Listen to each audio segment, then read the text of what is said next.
If you've arrived at the end of your day and you're ready to slow down, you're welcome here. There's no need to hold on to anything from the hours behind you.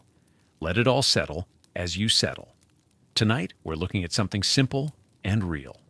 We're looking at how truck drivers sleep through winter nights when temperatures fall below zero, and the only shelter available is the small compartment built into the cab of an 18-wheeler.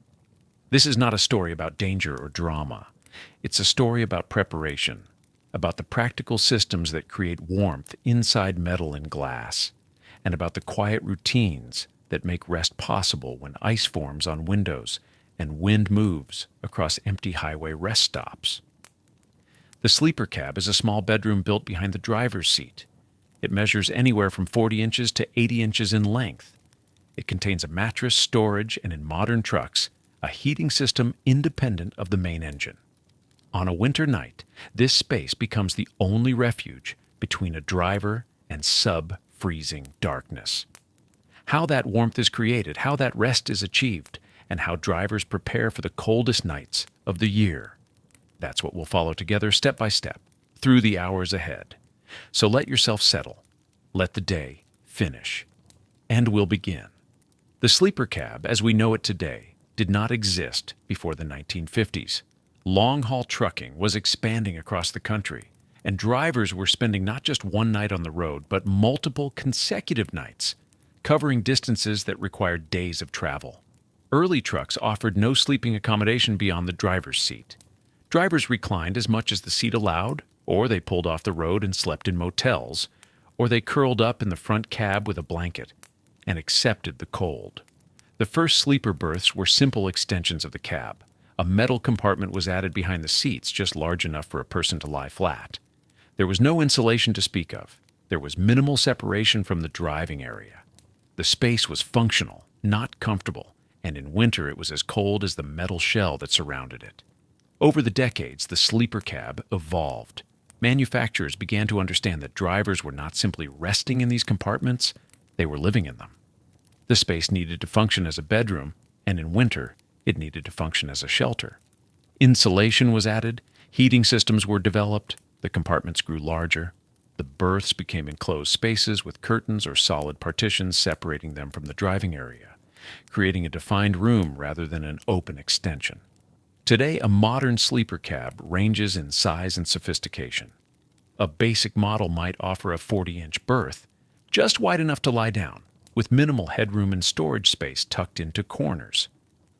A mid-range sleeper extends to 60 or 70 inches, with room to sit upright, cabinets mounted on the walls, and space for personal belongings. A top-tier extended cab can reach 80 inches or more, featuring a full mattress, climate control vents, interior lighting, power outlets, and storage drawers beneath the bed. These larger cabs function as miniature apartments. They are designed for drivers who spend weeks at a time on the road, who need not just a place to sleep, but a place to live between deliveries. The size of the sleeper directly impacts winter survival comfort. A 40-inch berth is a smaller volume of air to heat, but it offers no space to move, no room to store extra blankets or clothing within easy reach, and no psychological separation from the work environment. An 80-inch sleeper provides comfort and space, but it requires more energy to warm, and the heating system must work harder to maintain temperature when the outside air drops below zero. Regardless of size, the sleeper cab is legally defined workspace under hours of service regulations enforced by the Federal Motor Carrier Safety Administration.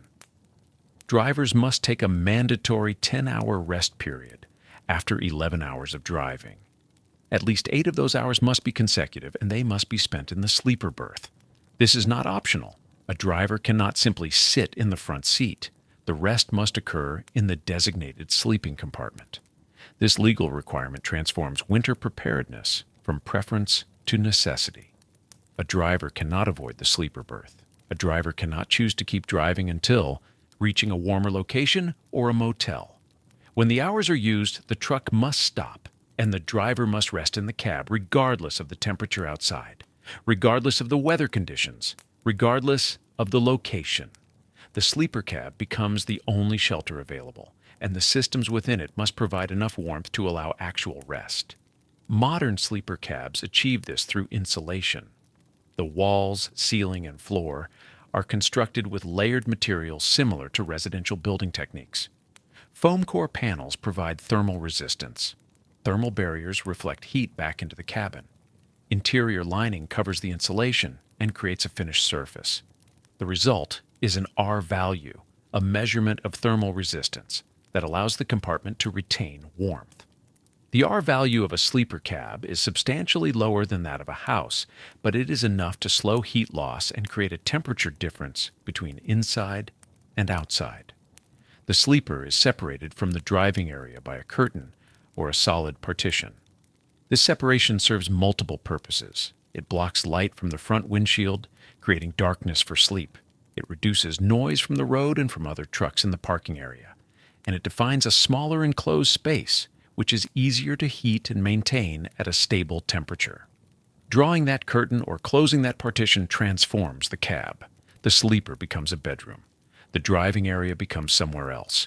The psychological shift is immediate. The space is no longer a vehicle. It is a room. Drivers personalize these rooms. Photographs are taped to the walls. Family, friends, places they've been. Small lamps are positioned near the pillow, providing soft light for reading or checking a phone before sleep. Favorite blankets are folded at the foot of the bed. Pillows from home replace the thin padding that came with the truck. These additions do not change the structure or the heating capacity, but they change how the space feels. They create familiarity. They create comfort. And on a winter night, when the wind is moving across a frozen parking lot and the temperature is dropping toward zero, that psychological warmth matters as much as the physical warmth generated by the heating system. The sleeper cab is not a hotel room.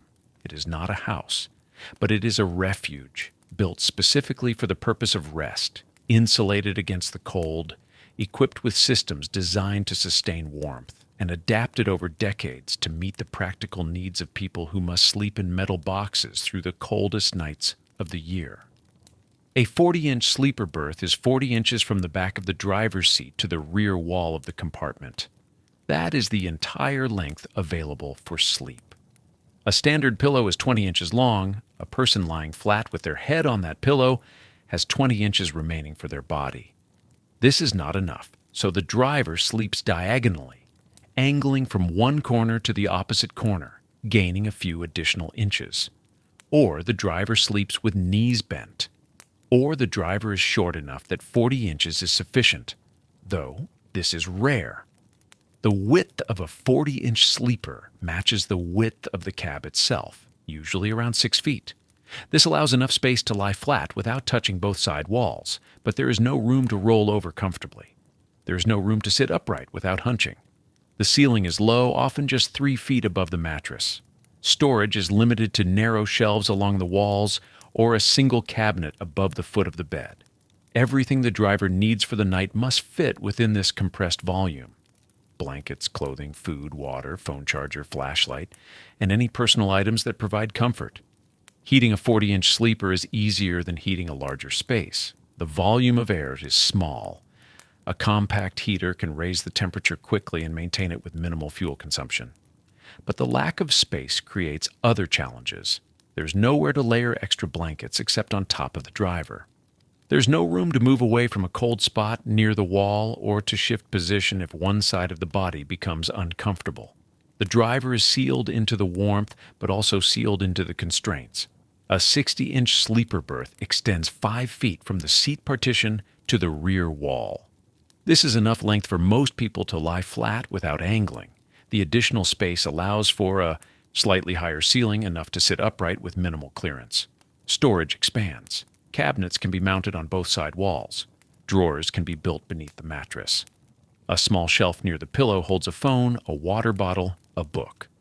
The space begins to resemble a bedroom rather than a coffin. The mattress in a 60-inch sleeper is often thicker and more comfortable than the thin pad found in smaller berths. Drivers add mattress toppers, foam or gel layers that soften the surface and provide additional insulation from the cold metal frame beneath. The bedding becomes more elaborate. A fitted sheet covers the mattress. A flat sheet layers on top. Blankets stack in multiples. A comforter or sleeping bag serves as the outer layer. The bed is built upward, creating a cocoon within the already enclosed space. Heating a 60-inch sleeper requires more energy than heating a 40-inch, but the additional space allows for better air circulation. Vents can be positioned to distribute warmth evenly. The driver can adjust their position to stay in the warmest zone, or move slightly if one area becomes too warm. The psychological benefit is significant. The space feels less like a storage compartment and more like a place intended for human rest. An 80-inch extended sleeper is nearly 7 feet long. This is enough space to lie flat with room to spare. The ceiling is high enough to stand, or at least to crouch without discomfort. The width may extend slightly beyond the standard cab width, creating a bulge visible from outside the truck. This additional width allows for a full-size mattress, comparable to a twin or even a small double bed in a residential setting. Storage in an extended sleeper is extensive. Overhead cabinets run the length of the walls. Drawers beneath the bed hold clothing, tools, and food supplies. Some extended sleepers include a small built-in desk, a television mount, or a microwave shelf. The space functions as a mobile apartment. A driver can live in an 80-inch sleeper for weeks without needing to enter a building. The heating demand in an extended sleeper is the highest of all configurations. The volume of air is significantly larger. The surface area of the walls, ceiling, and floor is greater, meaning more opportunity for heat to escape. The heating system must run longer and consume more fuel to maintain a stable temperature, but the comfort provided justifies the cost. The driver can move freely. The driver can store enough blankets and clothing to adapt to any temperature. The driver can create a sleeping environment that closely resembles home. The layout of the sleeper, regardless of size, follows a consistent pattern. The mattress occupies the majority of the floor space, usually positioned along the rear wall or along one side. Storage is built into the perimeter, above, below, and beside the bed. Lighting is minimal, often a single overhead dome light, and a small reading lamp near the pillow. Climate control vents are positioned to blow warm air across the mattress without directly blasting the driver's face. A curtain or partition separates the sleeper from the driving area, blocking light and sound. The mattress itself is the foundation of winter sleep. A standard sleeper mattress is 4 to 6 inches of foam, firm enough to support the body but thin enough to fit within the low-profile frame. Drivers replace these standard mattresses with upgraded versions, memory foam, innerspring, or hybrid models designed for temperature regulation. A good mattress retains warmth without trapping heat. It supports the body without creating pressure points that disrupt sleep. It resists moisture from condensation, which forms on cold nights when warm breath meets cold air.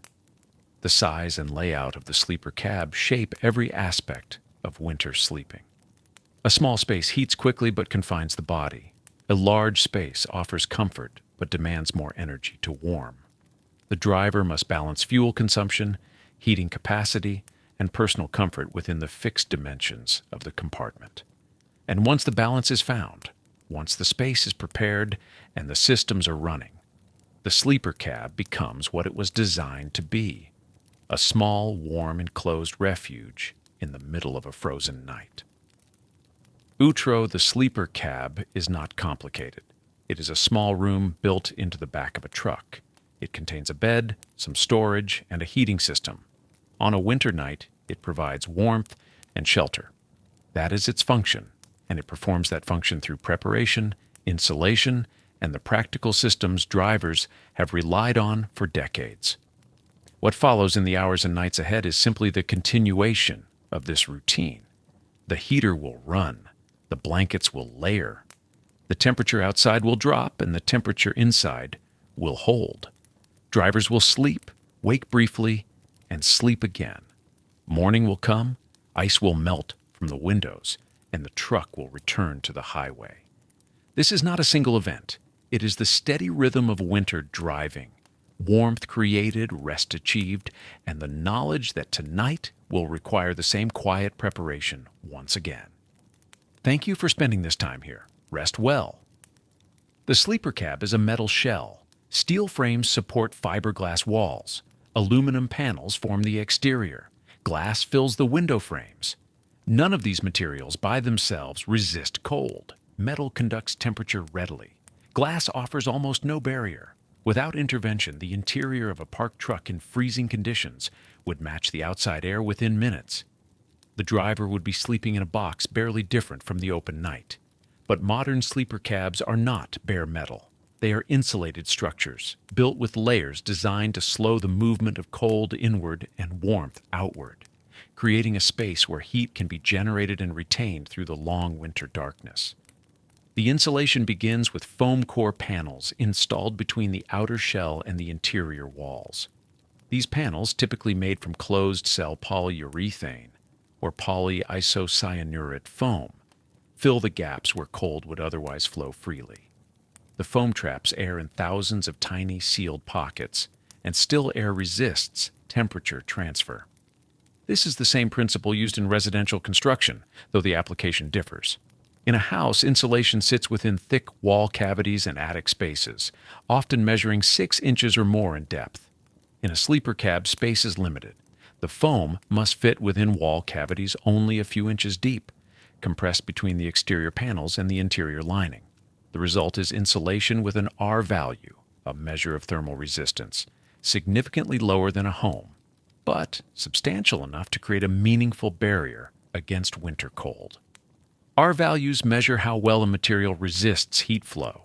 Higher numbers mean better insulation.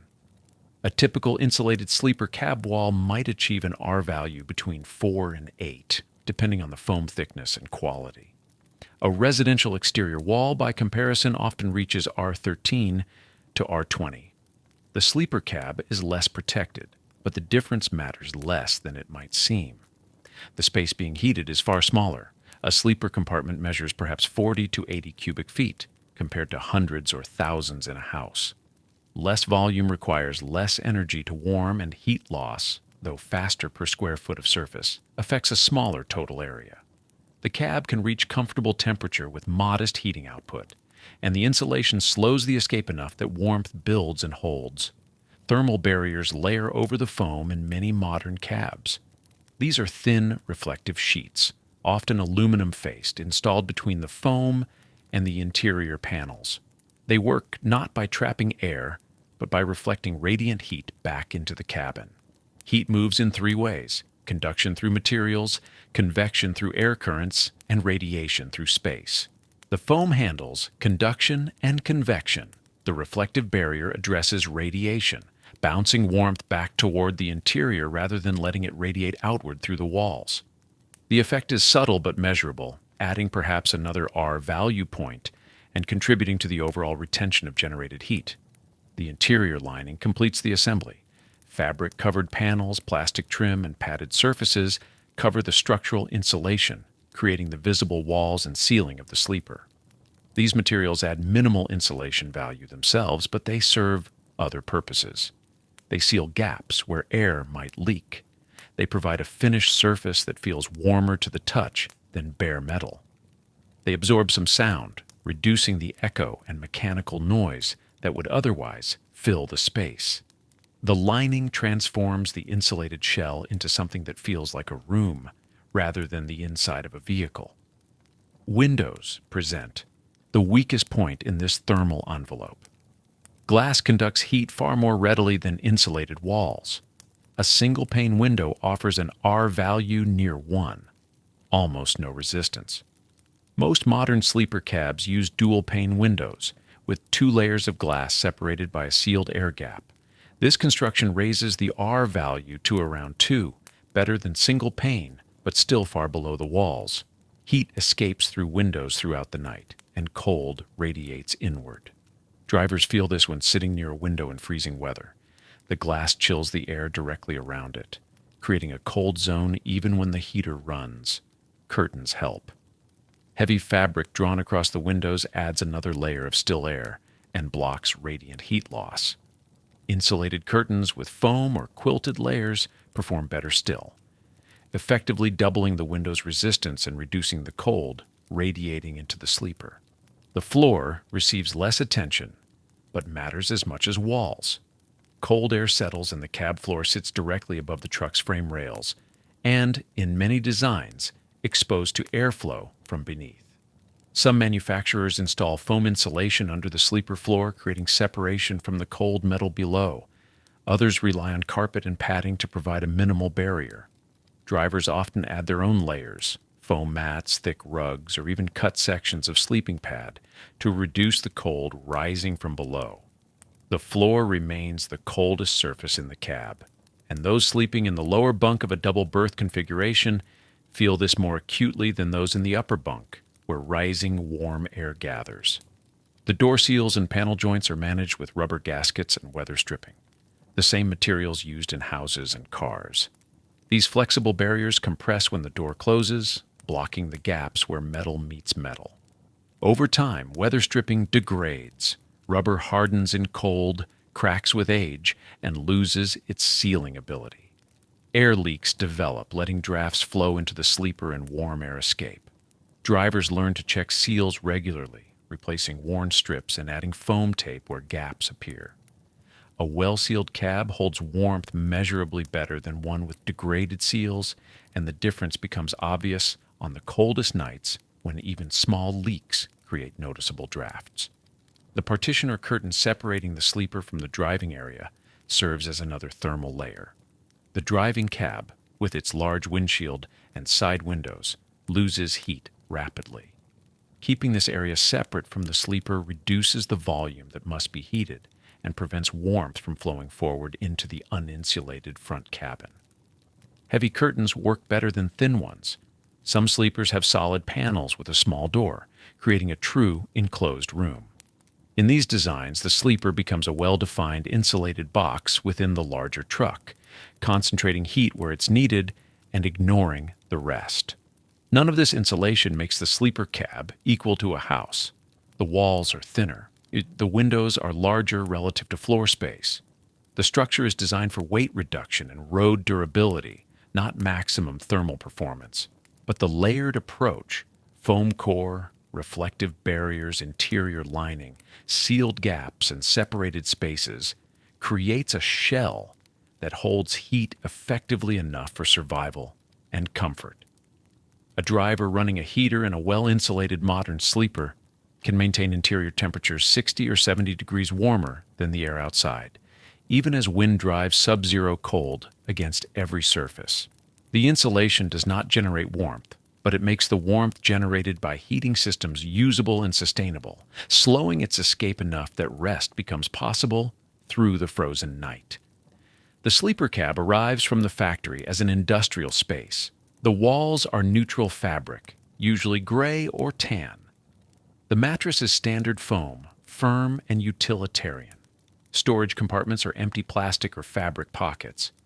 Overhead lights are white and functional. Everything is designed for durability and ease of cleaning, built to withstand years of continuous use by different drivers in different conditions. There is no personality in this space, no individual mark. It is a room designed for anyone, which means it belongs to no one.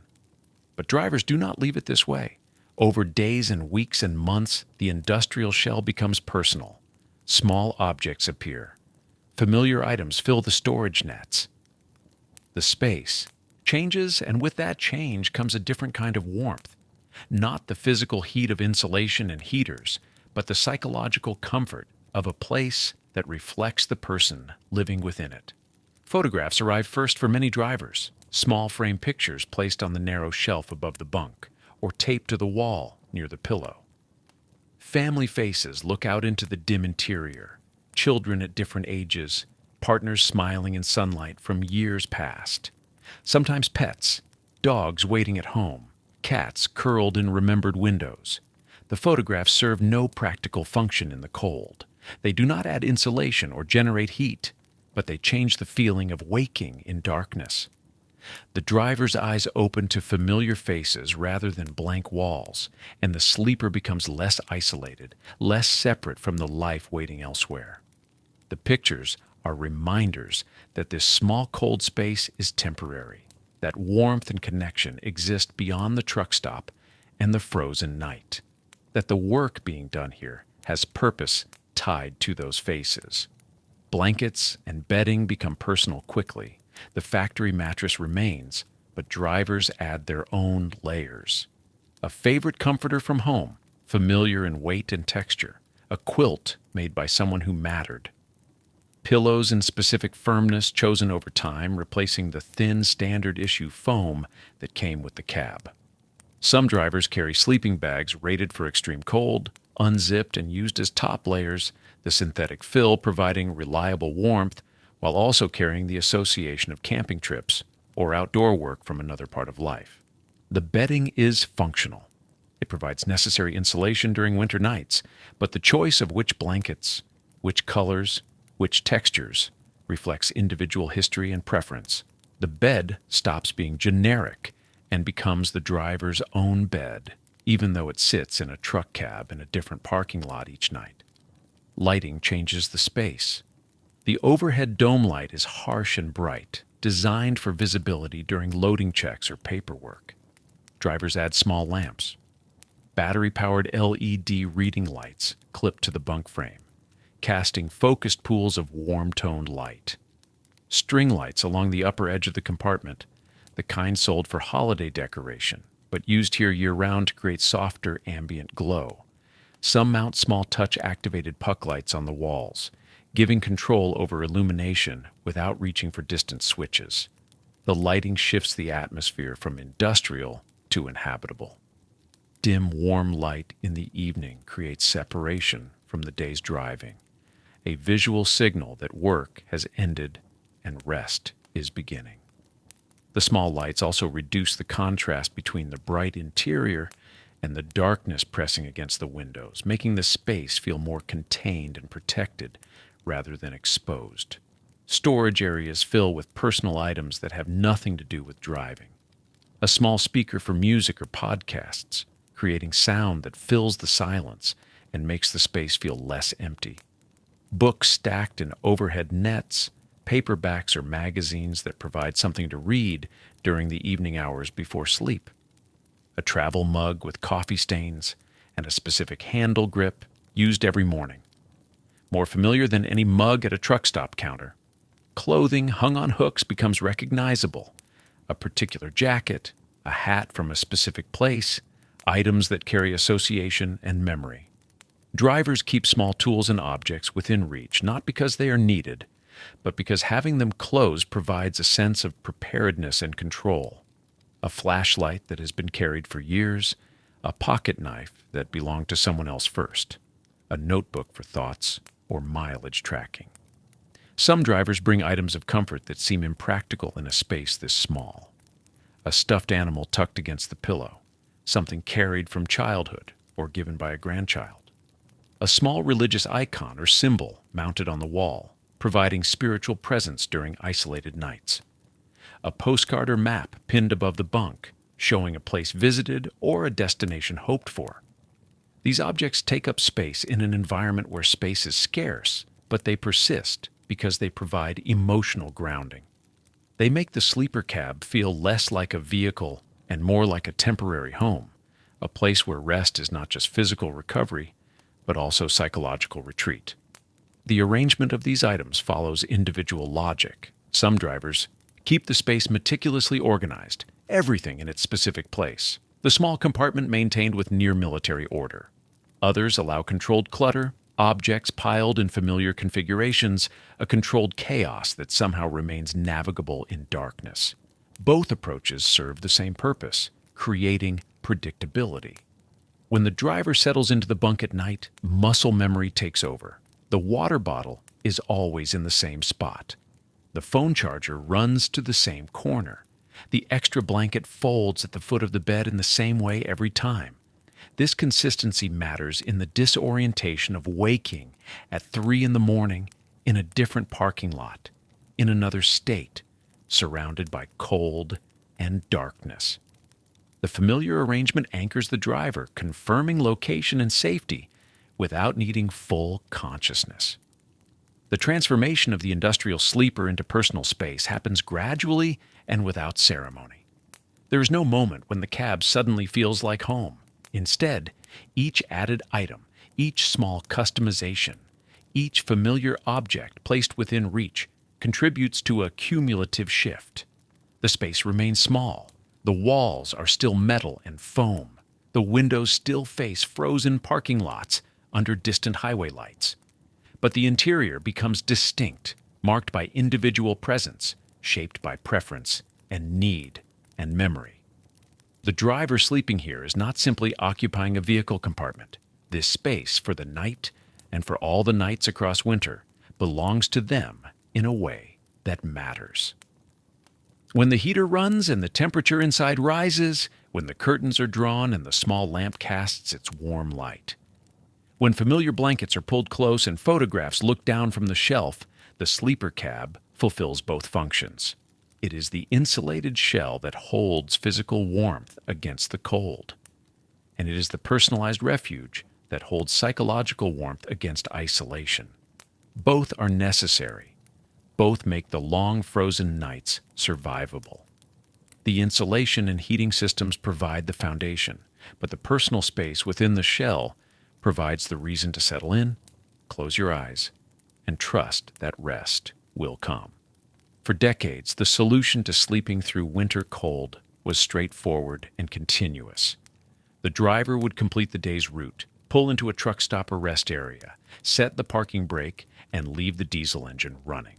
Not at highway speed, not under load, just running, turning over steadily at low RPM, consuming fuel without moving forward, generating heat as a byproduct of combustion that would continue until morning. This was idling, and it defined the winter night soundscape of every truck stop across the northern states and Canadian provinces. Dozens of trucks, sometimes hundreds, their engines rumbling in unison through darkness, each one burning diesel simply to keep a single sleeping human warm inside. A metal cabin surrounded by subzero air. The system worked through simplicity. The truck's heating system was designed to operate while driving, drawing warmth from engine coolant heated during normal operation. That same system functioned identically when the truck sat stationary. The engine turned. Coolant circulated through the block, absorbing heat. That heated coolant flowed through a heater core behind the dashboard, and a blower fan pushed warm air into the sleeper compartment. As long as the engine ran, heat flowed. The driver adjusted the thermostat just as someone would in a house, setting a comfortable temperature, and the system maintained it automatically through the night. The engine provided not only warmth but also electrical power, keeping batteries charged, allowing use of interior lights, a television, a microwave, a small refrigerator.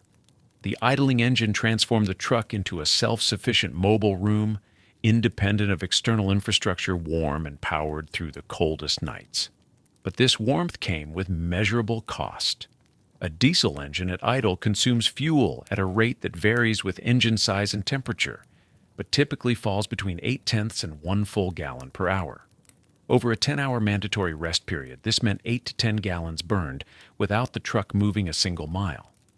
In practical terms, a driver sleeping 5 nights per week through winter months would consume 40 to 50 gallons of fuel weekly just for overnight warmth. At fluctuating diesel prices, this represented substantial expense, especially for owner-operators whose fuel costs came directly from income. The fuel burned for heat was fuel not available for moving freight, a pure overhead cost that cut into already thin profit margins. Some drivers calculated monthly heating fuel expenses and found them equivalent to a truck payment or insurance premium. The consumption rate increased in extreme cold. When outside temperatures dropped well below zero, the engine worked harder to maintain operating temperature. Heat radiated away from the engine block into frigid air. Coolant temperature dropped. The engine control systems responded by adjusting fuel delivery to maintain warmth, burning more diesel to compensate for heat loss. A truck idling through a night at 20 below zero consumed fuel faster than one idling through a night at 20 above. The coldest nights, when warmth mattered most, became the most expensive. The sound was constant and penetrating. A diesel engine at idle produces a deep, rhythmic rumble, a mechanical pulse that travels through the truck's frame and radiates outward into surrounding air. Inside the cab, this sound became background presence, a vibration felt as much as heard.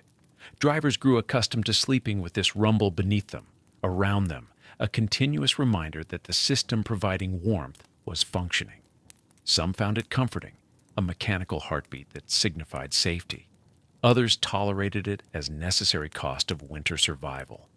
But outside the truck, across the truck stop, the combined sound of dozens of idling engines created an unbroken wall of low-frequency noise that carried for considerable distances and continued without pause from evening through dawn.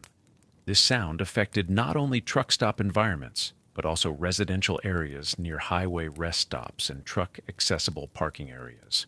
Communities adjacent to these locations experienced continuous diesel rumble through winter nights. The sound penetrated windows, interrupted sleep, became source of complaint and friction. It marked truck stops as industrial spaces, environments defined by machinery rather than rest. The exhaust was equally constant.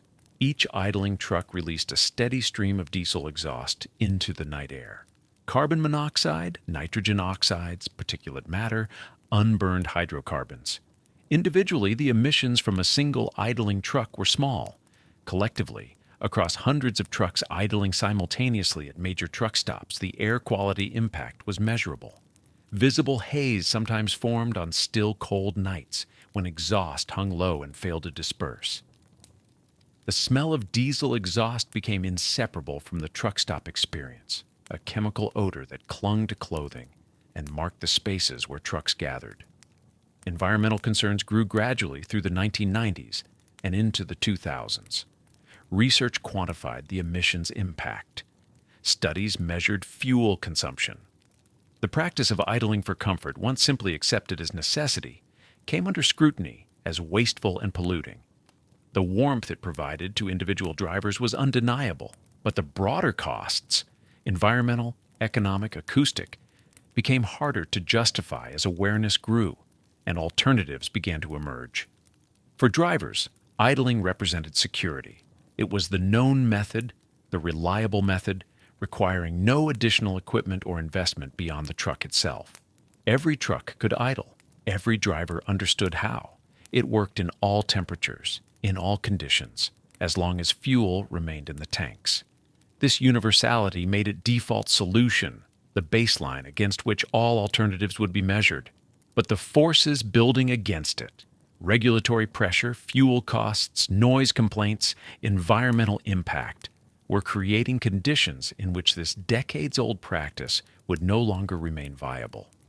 The shift away from idling did not happen suddenly. It accumulated through layers of concern and regulation, each adding pressure until the traditional practice could no longer sustain itself as standard industry method. The problems were simultaneous: environmental impact, economic burden, noise pollution, mechanical wear, and they converged during the same years that technology finally offered practical alternatives. What had worked adequately for decades became, within a relatively short period, unsustainable. The most visible pressure came through legislation. State and local governments, responding to air quality concerns and constituent complaints about truck stop noise, began enacting anti-idling regulations. These laws varied by jurisdiction but followed similar patterns. Some limited idling to 5 minutes, others allowed 15. A few permitted longer periods during extreme temperatures but required shutdown otherwise. The regulations applied at truck stops, rest areas, delivery locations, and sometimes any public road. Enforcement varied, but fines were substantial enough to matter. A citation for excessive idling could cost a driver between $100 and $500, sometimes more for repeat violations. For drivers operating on tight margins, a single fine could eliminate a week's profit. California led with strict limitations. New York followed. Connecticut, Massachusetts, and New Jersey implemented their own versions. Canadian provinces enacted similar laws. The patchwork of regulations meant drivers crossing multiple states faced different rules in each location, requiring constant awareness of local ordinances and creating compliance complexity. A practice legal in one state became finable an hour down the highway. The uncertainty added stress to the already demanding work of route planning and rest period management. Truck stops themselves began limiting idling, partly in response to regulations and partly to address customer complaints about noise. Some facilities installed signs specifying maximum idle times. Others actively monitored and enforced limitations, asking drivers to shut down or move along. This created tension, as truck stops were precisely the locations where drivers needed to rest, and rest in winter required heat. Drivers found themselves caught between the need for sleep, the need for warmth, and rules prohibiting the method that provided both. The frustration was practical and immediate. The economic pressure was equally significant. Fuel prices fluctuated, but the long-term trend through the 2000s was upward. As diesel costs increased, the expense of burning 8 to 10 gallons per night for warmth became harder to absorb. Drivers began calculating annual heating fuel costs and recognizing them as major budget items. For owner-operators, fuel represented one of the largest operating expenses, and any reduction in non-productive consumption directly improved financial viability. The difference between idling and not idling over a winter season could amount to thousands of dollars. That calculation made alternatives attractive even before regulations forced the issue. The mechanical wear from extended idling added another layer of cost. Diesel engines are designed for loaded operation, for working under resistance, for moving weight. At idle, they operate far below optimal conditions. Combustion is less complete. Carbon builds up in cylinders, on valves in exhaust systems. Oil becomes contaminated faster. Engine hours accumulate without corresponding miles, advancing maintenance schedules without productive work to justify them. Extended idling shortens engine life and increases maintenance frequency. Mechanics familiar with long-haul trucks could often identify engines subjected to extensive idling by the patterns of wear and deposit accumulation they revealed during service. The environmental argument carried weight beyond regulation. The transportation industry faced increasing scrutiny regarding its carbon footprint and emissions impact. Idling represented low-hanging fruit for improvement. Fuel consumed with zero transportation benefit, emissions produced while stationary. Industry groups and environmental organizations both identified idle reduction as achievable goal with existing technology. The math was straightforward. Thousands of trucks, each idling thousands of hours per year, collectively consuming millions of gallons of fuel and producing proportional emissions. Eliminating or reducing that idling offered measurable environmental benefit without requiring changes to core transportation function. Research into health impacts of diesel exhaust added urgency. Studies linked particulate matter from diesel emissions to respiratory problems, cardiovascular issues, and cancer risk. Truck stop workers and drivers themselves faced elevated exposure from spending extended time in environments saturated with idling exhaust. The air quality inside a truck stop parking lot on a winter night, with dozens of trucks idling in close proximity, was measurably worse than surrounding areas. This created occupational health concerns and liability questions that truck stop operators and fleet managers could not ignore. The noise issue, while perhaps less quantifiable than fuel consumption, was persistently problematic.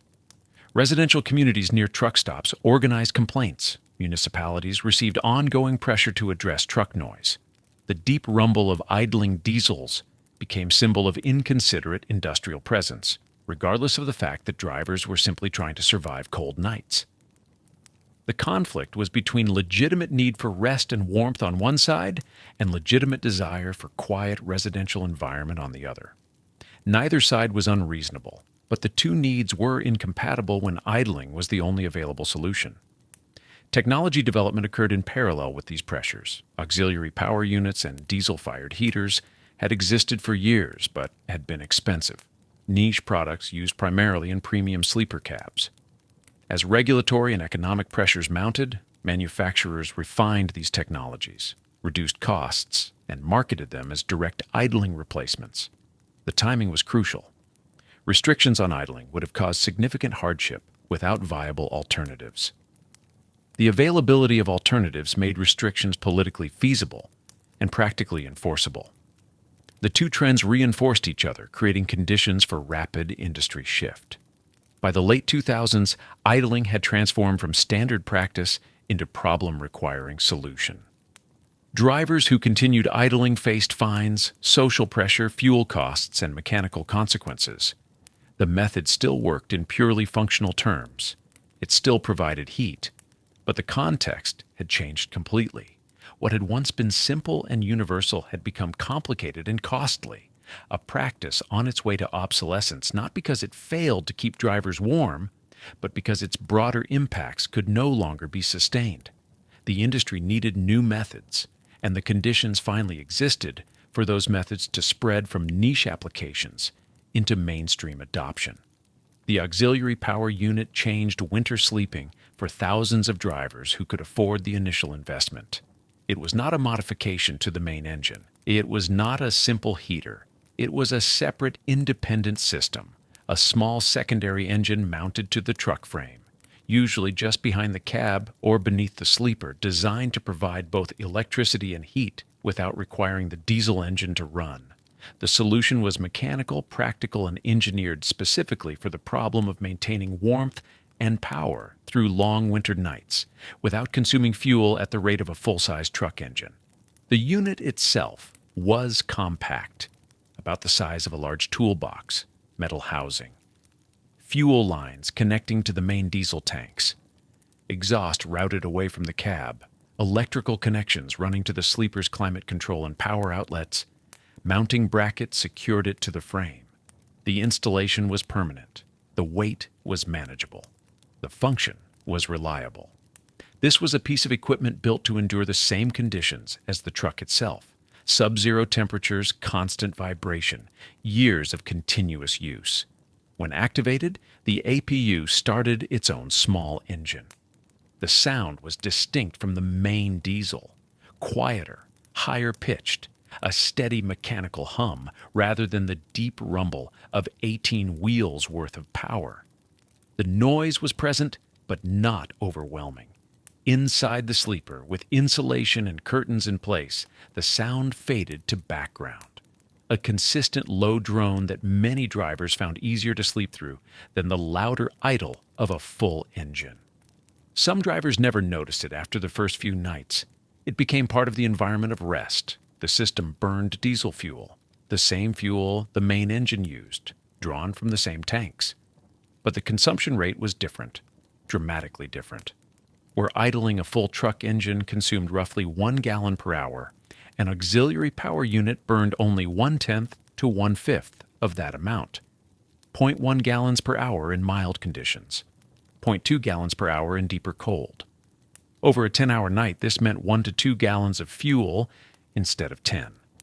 The savings accumulated across weeks, across winter, across a career. Fuel that once vanished into warmth now remained in the tanks, available for miles. The APU generated electricity. This was the other half of its function. A small generator built into the system produced enough power to run lights, charge phones and laptops, operate a small refrigerator, power a television or microwave. The sleeper became less isolated. Communication remained possible. Food stayed cold. Entertainment was available. The cab functioned more like a small apartment and less like a shelter. For drivers spending days away from home during winter runs, this electrical independence mattered as much as the heat itself. The heat came through the sleeper's existing climate control system.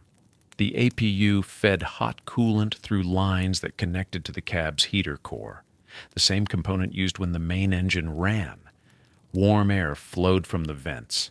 Temperature could be controlled with the standard thermostat. The driver set a desired warmth, 65 degrees, 70 degrees, and the system maintained it, cycling on and off as needed through the night. There was no need to wake and adjust, no need to monitor fuel consumption minute by minute.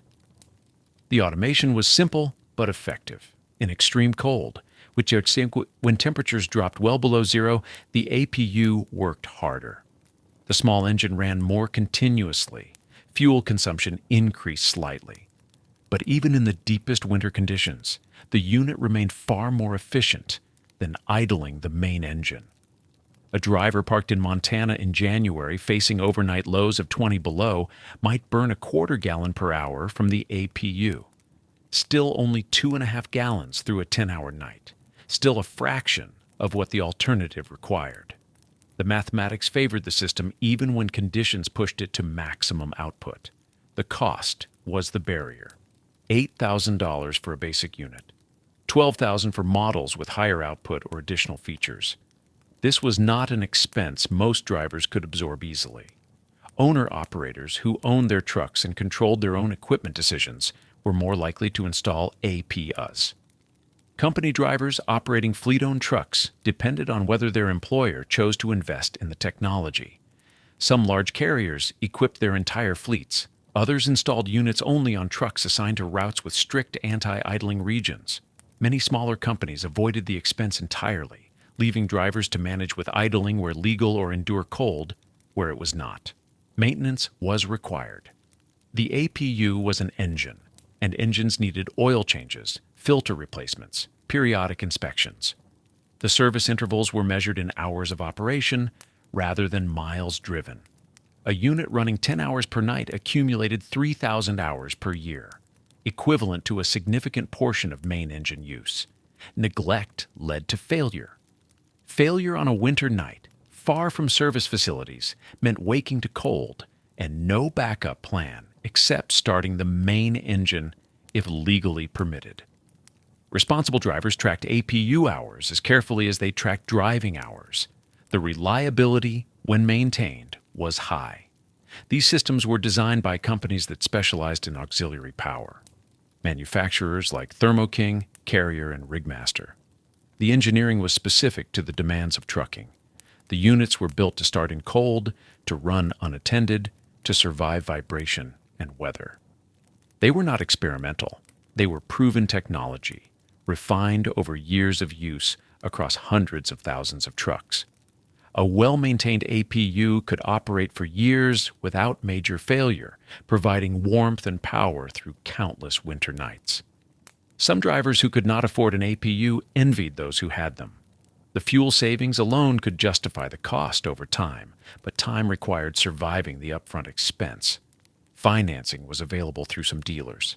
Some owner-operators factored the cost into their business planning, accepting reduced income in the short term for long-term savings and comfort.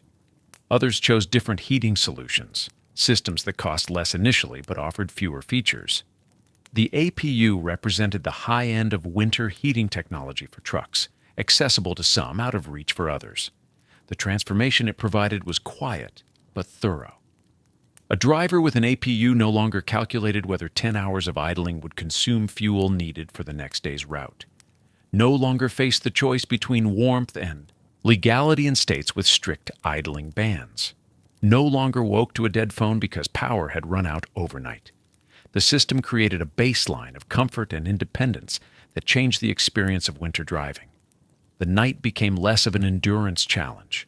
Sleep became more consistent. The job became slightly more sustainable. The auxiliary power unit was a solution built for a specific problem. It did not eliminate cold. It did not make winter irrelevant. But it provided warmth and power efficiently, quietly, and reliably for those who had access to it. It represented a shift in how the industry approached the basic need for rest in freezing conditions. The technology was neither exotic nor complicated. It was simply a small engine, applied thoughtfully, making survival more practical one winter night at a time. There was another solution, smaller than an auxiliary power unit, less expensive, designed for one purpose only: heat. The diesel-fired heater burned fuel directly to produce warm air, bypassing the need for a running engine entirely. It was a compact, self-contained system, about the size of a shoebox, mounted inside the truck frame or beneath the sleeper, connected to the fuel tank, and vented to the outside. Two manufacturers dominated this category: Espar and Webasto. Their names became shorthand for the technology itself. A driver saying, "I'm running my Esper tonight," meant the same thing regardless of brand: warmth from a dedicated heater, independent of the engine, nearly silent in operation. The system was simple in concept. Diesel fuel was drawn from the main tank in tiny amounts, fed into a small combustion chamber inside the heater unit, ignited and burned in a controlled flame.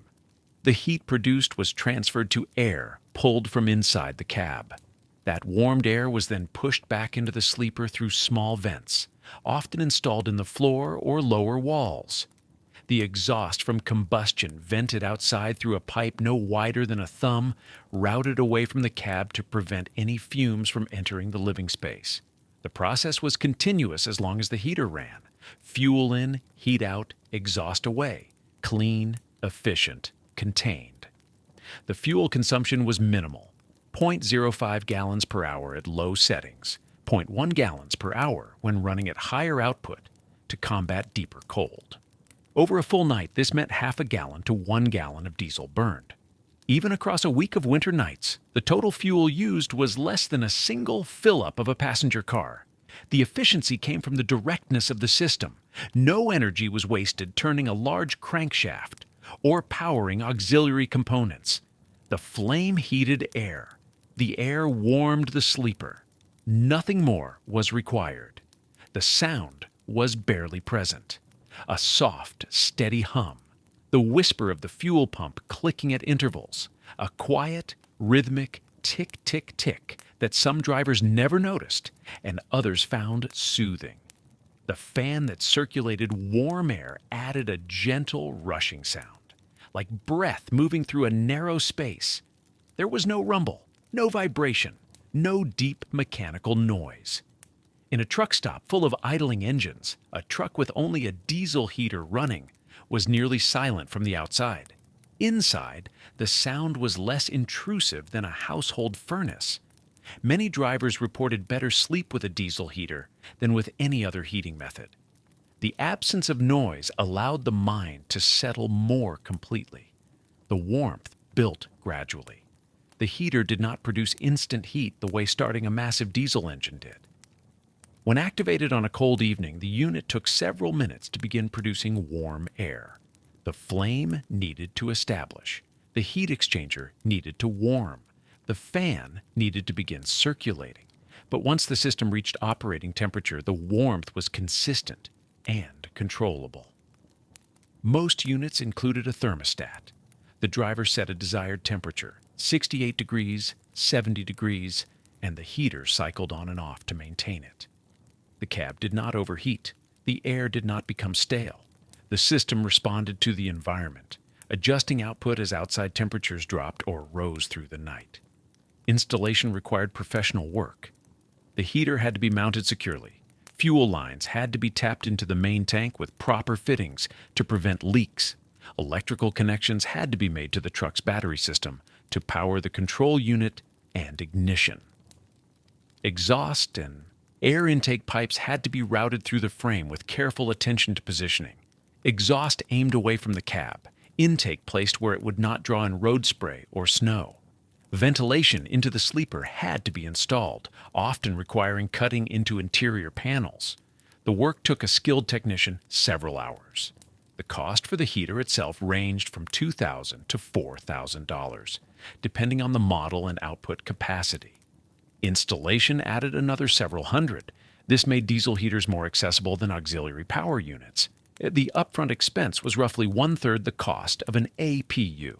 For owner-operators on tighter budgets, or company drivers willing to pay for their own comfort, the diesel heater represented a middle path.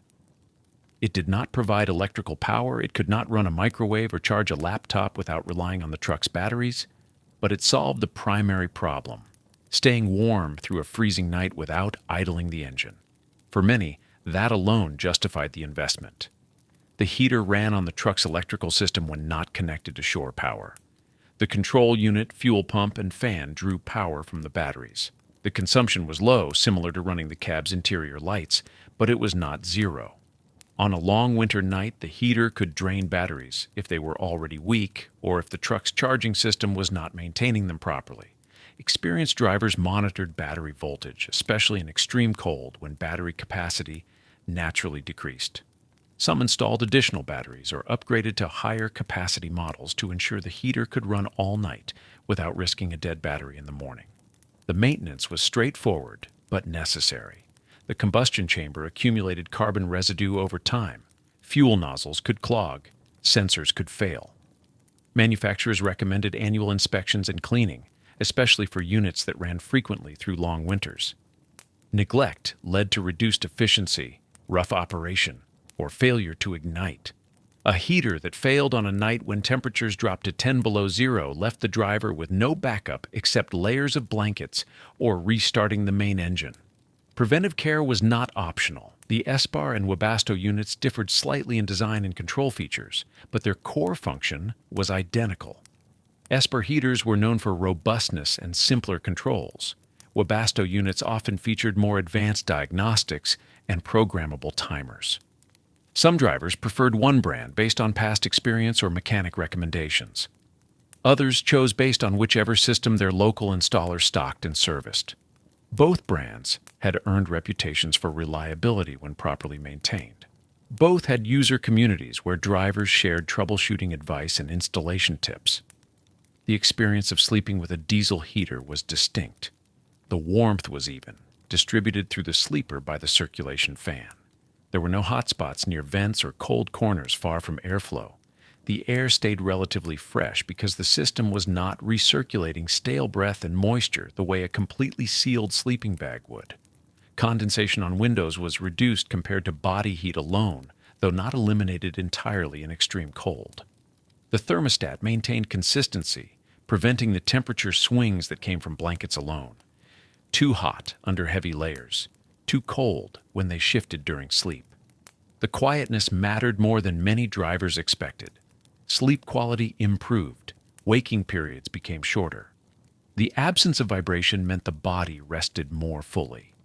There was no subconscious awareness of an engine running, no faint concern that something mechanical was laboring through the night. The heater simply worked, almost invisibly, producing warmth without demanding attention. This allowed deeper rest. For drivers facing weeks of consecutive winter nights on the road, that difference accumulated into better health, sharper focus, safer driving. Some trucks were equipped with both a diesel heater and an APU. The heater handled climate control.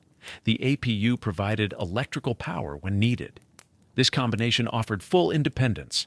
No need to idle, no need for shore power, no compromise in comfort or capability. But the combined cost placed this setup out of reach for most drivers. It was more common to choose one system or the other based on priorities and budget.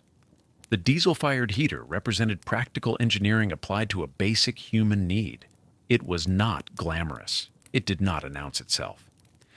But on a January night in Wyoming, parked in a rest area as wind drove snow horizontally across the plains, the heater transformed the sleeper from a metal box into a warm refuge. The driver could lie down, adjust the thermostat, and sleep through the storm with nothing louder than a whisper surrounding them. The fuel burned slowly. The air stayed warm. The night passed in quiet comfort.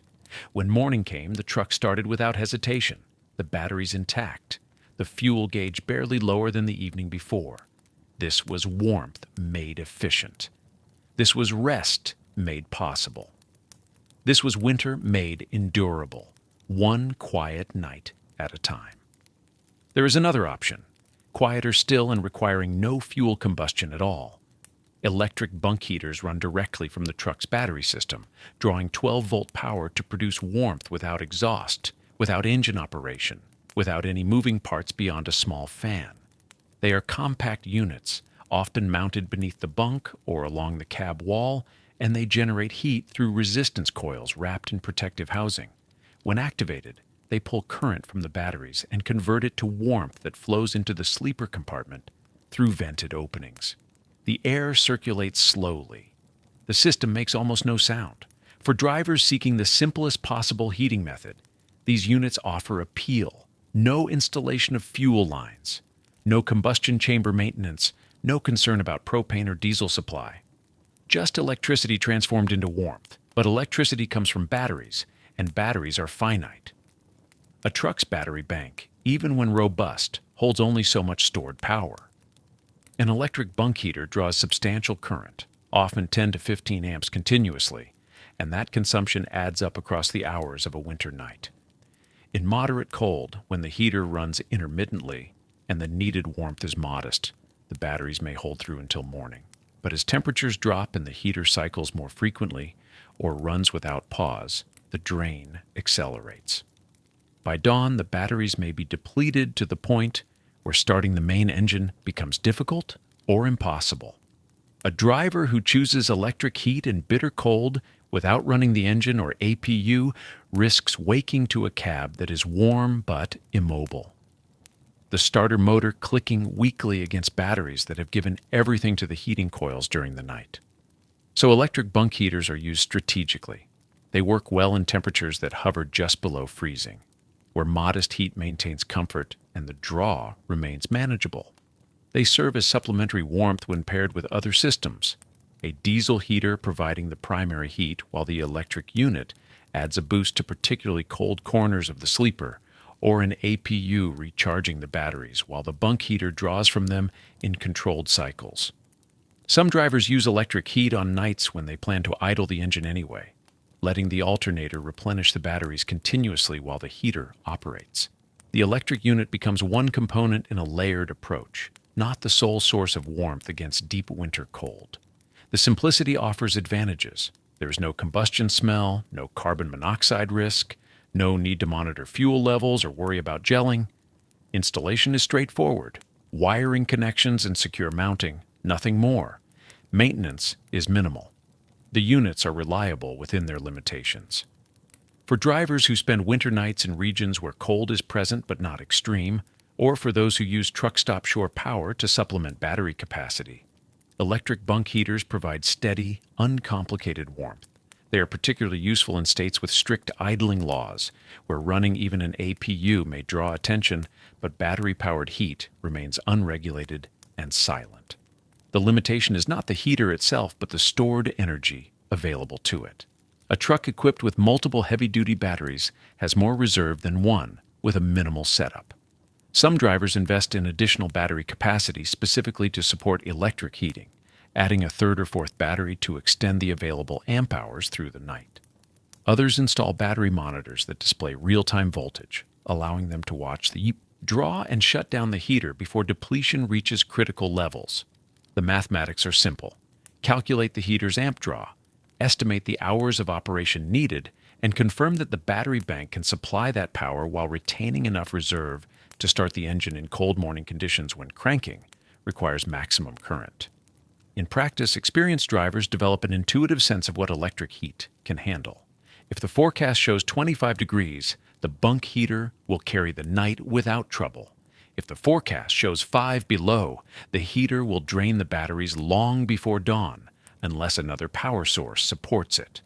The decision becomes part of the evening preparation, checking the outside temperature, assessing the battery condition, and choosing the appropriate heating method. On moderate nights, the electric heater runs alone, drawing quietly from the batteries while the driver sleeps. On bitter nights, the diesel heater or APU takes over, and the electric unit either stays off or operates briefly as supplemental warmth before shutting down to preserve starting power. The result is a heating option that works beautifully within its range, but requires awareness of its limits. It offers freedom from fuel, from combustion, from mechanical complexity. It provides warmth through simple electrical resistance, the same principle that powers household space heaters, but scaled to 12-volt systems. It allows drivers to sleep in warmth and silence, without idling engines or burning diesel, as long as the cold does not exceed what the batteries can sustain. And when morning comes and the main engine starts without hesitation, the night is judged successful, warmth achieved, power preserved, and the day's driving ready to begin. The decision begins hours before sleep, often while the day's driving continues and the route still stretches ahead. The driver checks the weather forecast for the region where the night will be spent, noting not just the predicted low temperature, but the wind speed, the likelihood of precipitation, and the duration of coldest hours. A still night at 15 degrees requires less heating fuel than a windy night at the same temperature, because wind pulls warmth from the cab's exterior surfaces faster than insulated walls can retain it. Snow accumulation matters too. A layer of snow on the roof and trailer acts as additional insulation, while freezing rain creates a slick shell that conducts cold more efficiently. These details shape the choice of heating method. If the forecast shows moderate cold, temperatures in the 20s or high teens, the driver may opt for the simplest approach. An electric bunk heater, if the truck is equipped with sufficient battery capacity, will provide adequate warmth without consuming fuel or requiring engine operation. The decision accounts for battery condition, the age of the cells, and whether the alternator charged them fully during the day's driving. If the batteries are strong and the cold is manageable, electric heat becomes the quiet, economical choice. If doubt exists about battery reserve or if morning departure requires guaranteed starting power, the driver shifts to another method. When temperatures drop into the single digits or below zero, diesel-fired heaters or auxiliary power units become necessary. The driver calculates available fuel, checking the main tanks and considering how much diesel the heating system will consume through the night. A small SBAR or Webasto heater burns roughly 1/10 of a gallon per hour, so an 8-hour night requires less than a gallon of fuel. An APU consumes more, perhaps 1/4 gallon per hour, but provides additional benefits including battery charging and the option to run electrical devices. If fuel is plentiful and the distance to the next refueling stop is short, the APU offers convenience and comprehensive climate control. If fuel is limited or the driver prefers maximum efficiency, the diesel-fired heater provides focused warmth with minimal consumption. Idling the main engine, once the default choice, now enters the decision only under specific circumstances. If no other heating option is available, if the truck lacks auxiliary systems, or if the cold is so extreme that auxiliary heat cannot keep pace, idling becomes the fallback. The driver checks local regulations first. Many states and municipalities prohibit idling beyond short warm-up periods, and fines can be substantial. Some truck stops forbid idling and enforce the rule, while others tolerate it. The driver weighs the legal risk, the fuel cost, and the certainty of warmth against the alternatives. If the night will be spent in a location with shore power, electrical hookups that allow cab systems to run without engine operation, the decision becomes easier. Shore power eliminates battery drain, allows electric heaters to run indefinitely, and often costs less than the fuel that would otherwise be consumed. The location of parking influences the choice as well.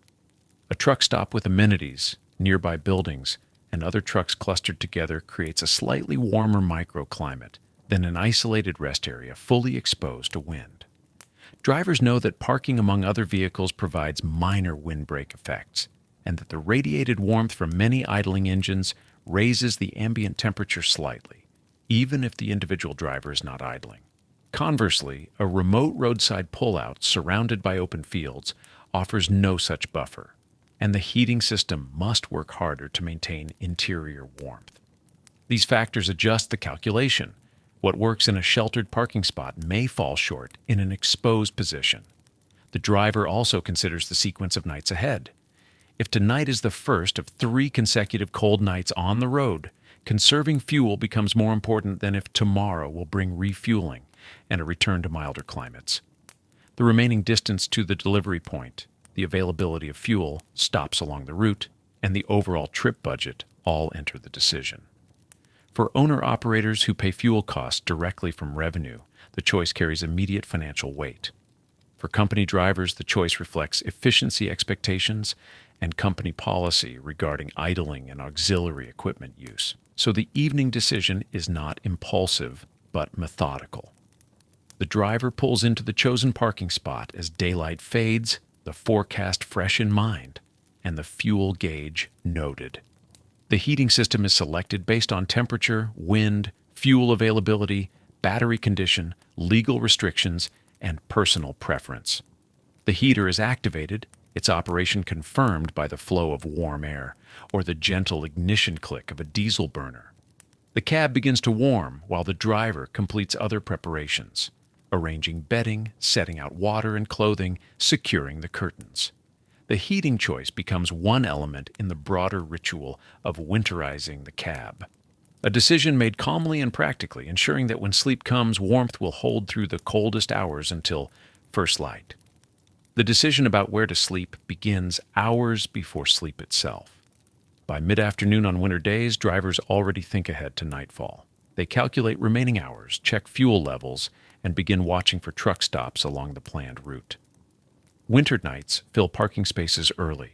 What might be half empty in summer becomes crowded by late afternoon when temperatures drop. The search for a place to rest becomes part of the day's work, requiring the same attention as navigation or fuel management. Truck stops appear along highways at predictable intervals marked by tall signs visible from miles away. As a driver approaches, the lot's fullness becomes apparent. Rows of parked trucks indicate how many spaces remain. On the coldest nights, finding an open spot means arriving earlier than usual. Some drivers plan their daily mileage to reach preferred stops before the rush begins. Others accept whatever space remains, adjusting their evening accordingly. Not all parking spaces offer equal shelter. Experienced drivers develop preferences based on years of winter nights. They avoid spots directly beside refrigerated trailers.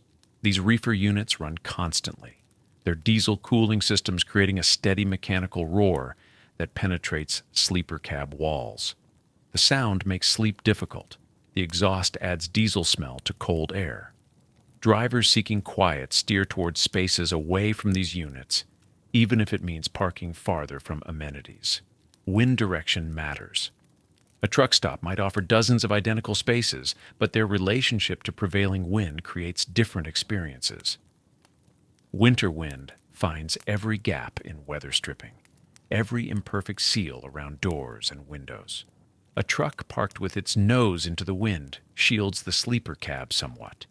The engine, compartment, and the cab itself create a buffer. A truck parked sideways to the wind exposes the full length of the trailer and sleeper to buffeting gusts that shake the vehicle and find ways inside. Drivers check wind direction as they pull in, choosing orientation deliberately.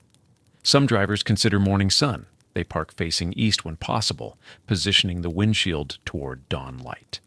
The reasoning is practical. Winter mornings coat windshields in frost or ice. Sun hits east-facing glass first, beginning the warming and melting process naturally. This reduces scraping work and speeds departure. It also means morning light enters the cab gently, providing a natural wake signal rather than the abrupt alarm of a phone. Not every lot allows this choice, but when possible, drivers remember which direction morning will come from. Distance from facilities requires balancing convenience with quiet. Spaces near the fuel islands or the building entrance offer short walks to restrooms and showers, but these areas see constant activity. Trucks arrive and depart through the night. Diesel engines start and idle. Air brakes hiss. Voices carry across pavement. Drivers willing to walk farther often choose spaces at the lot's edges, where activity diminishes and darkness settles more completely. The trade is clear: comfort during the night versus convenience when needed. Some truck stops provide electrical hookups at certain spaces, allowing drivers to plug in without running any onboard system. These idle reduction spots cost extra but eliminate fuel consumption entirely. On the coldest nights, these spaces fill first. Drivers with auxiliary power units or efficient heaters may skip these premium spots, saving money and accepting slightly higher fuel use. Those with older trucks or less efficient heating systems calculate whether the hookup fee costs less than the fuel they would burn. The math changes with temperature. The process of backing into a chosen space requires care. Surrounding trucks leave narrow margins. Mirrors must be watched constantly. The trailer must be positioned to allow door opening without hitting neighboring vehicles. Once stopped, the driver sets the parking brake and shuts down the main engine. The sudden quiet marks a transition. The day's driving ends. The evening's preparation begins. Outside, cold air waits. Inside, the cab still holds warmth from the drive. The driver sits for a moment, gathering energy for the next tasks. The temperature will drop steadily from this point forward. Everything done now serves to slow that decline and maintain survivable warmth through the hours ahead. The parking space is selected. The truck is positioned. The night's shelter is established. Now comes the work of making it enough. The windshield cover comes first. It waits behind the seat or in a side compartment, folded into a manageable square. The driver steps out into cold air, feeling the temperature difference immediately. Breath becomes visible. Pavement radiates cold through boot soles. The windshield, still warm from driving, will not stay that way. Ice will form as temperature drops. The cover prevents this. The material varies by driver preference. Some use insulated quilted blankets designed specifically for truck windshields, with elastic straps that hook over mirrors. Others use reflective bubble wrap material, lightweight but effective. A few drivers cut and sew their own covers from sleeping bags or old blankets, creating custom-fit barriers. Whatever the material, the purpose remains identical: trap the remaining warmth inside the glass and prevent exterior cold from conducting through. Securing the cover requires reaching up to tuck edges into place. The driver works quickly. Cold wind pulls at the material. Fingers begin to stiffen. Mirror arms provide anchor points. Some covers have magnets sewn into corners that grip metal. Others rely on tension and careful positioning. Once in place, the cover transforms the windshield from a transparent surface to an opaque barrier. Light from inside no longer escapes forward. Cold from outside meets resistance. Back inside the cab, the driver begins sealing smaller gaps. The sleeper cab has curtains, heavy fabric panels that separate the driving area from the sleeping area. During driving, these stay open for communication and light. Now they get pulled fully closed. The curtains hang on tracks or elastic cords. Closing them creates a smaller interior space to heat, reducing the volume of air the heating system must maintain. The psychological effect matters too. The closed curtain defines the sleeping area as separate, private, protected. The driver checks door seals next. Each door closes with rubber weather stripping that should form a complete barrier against outside air. Age and use degrade these seals. Cracks develop. Compression weakens. Cold finds these failures instantly. The driver runs a hand along door edges, feeling for drafts. Some spots reveal themselves as cold streams of air entering the cab. Temporary solutions exist: rolled towels wedged against door bottoms, foam weather stripping applied over failing factory seals, even duct tape over gaps until proper repair becomes possible. Each draft blocked represents heat saved through the night. Windows require attention. Most sleeper cabs have small windows along the sides, providing light and emergency exits. These windows have seals and often curtains of their own. The driver closes any curtains, adding fabric layers between interior warmth and exterior cold. Some windows have adjustable vents, small sections that tilt outward for airflow. Even in deep cold, these may be cracked slightly open, just a finger's width. The gap seems counterintuitive, but it serves safety. Burning any fuel inside creates combustion byproducts. Carbon monoxide has no smell. A small vent opening allows fresh air to enter, while the heating system still maintains warmth. The cold air entering is far less dangerous than the alternative. Reflective window covers may be applied to side windows, similar to the windshield cover. These fold out into accordion-style insulated panels that suction cup or clip into place. Not every driver uses them, but those who do report noticeable warmth retention. The covers also provide complete darkness, blocking light from neighboring trucks or lot security lights. Darkness helps sleep. The covers help both warmth and rest. The driver arranges items needed during the night. Water bottles get brought inside if they were stored elsewhere. Placed near the heater vent, they will not freeze. Left in exterior compartments, they become solid ice. The phone gets plugged into the charger. Flashlight or headlamp gets positioned within reach. Snacks, if any, get placed accessible from the bed. Medications, glasses, anything required during the night moves to its proper location now, eliminating the need to search in darkness or leave warmth later. Clothing for the night gets selected. Some drivers sleep in layers: thermal underwear, wool socks, even a knit cap.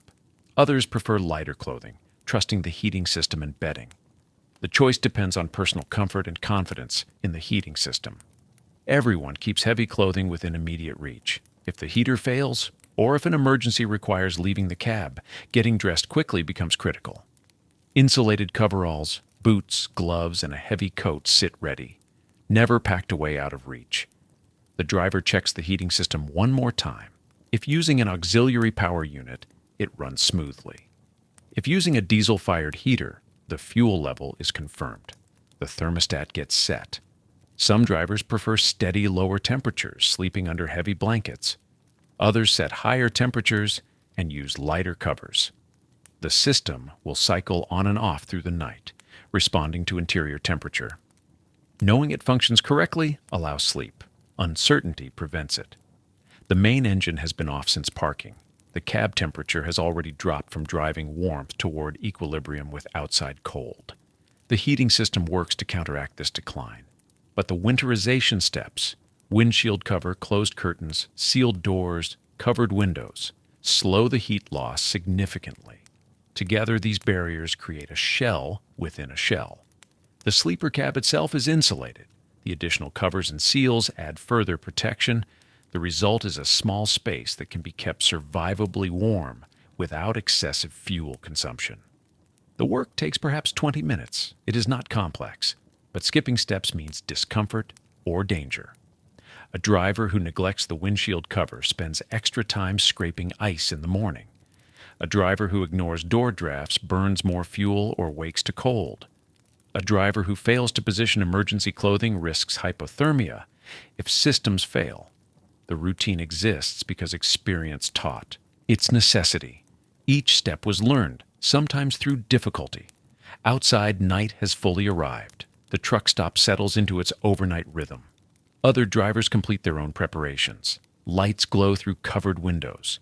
Occasional figures move between trucks and building. The temperature continues dropping.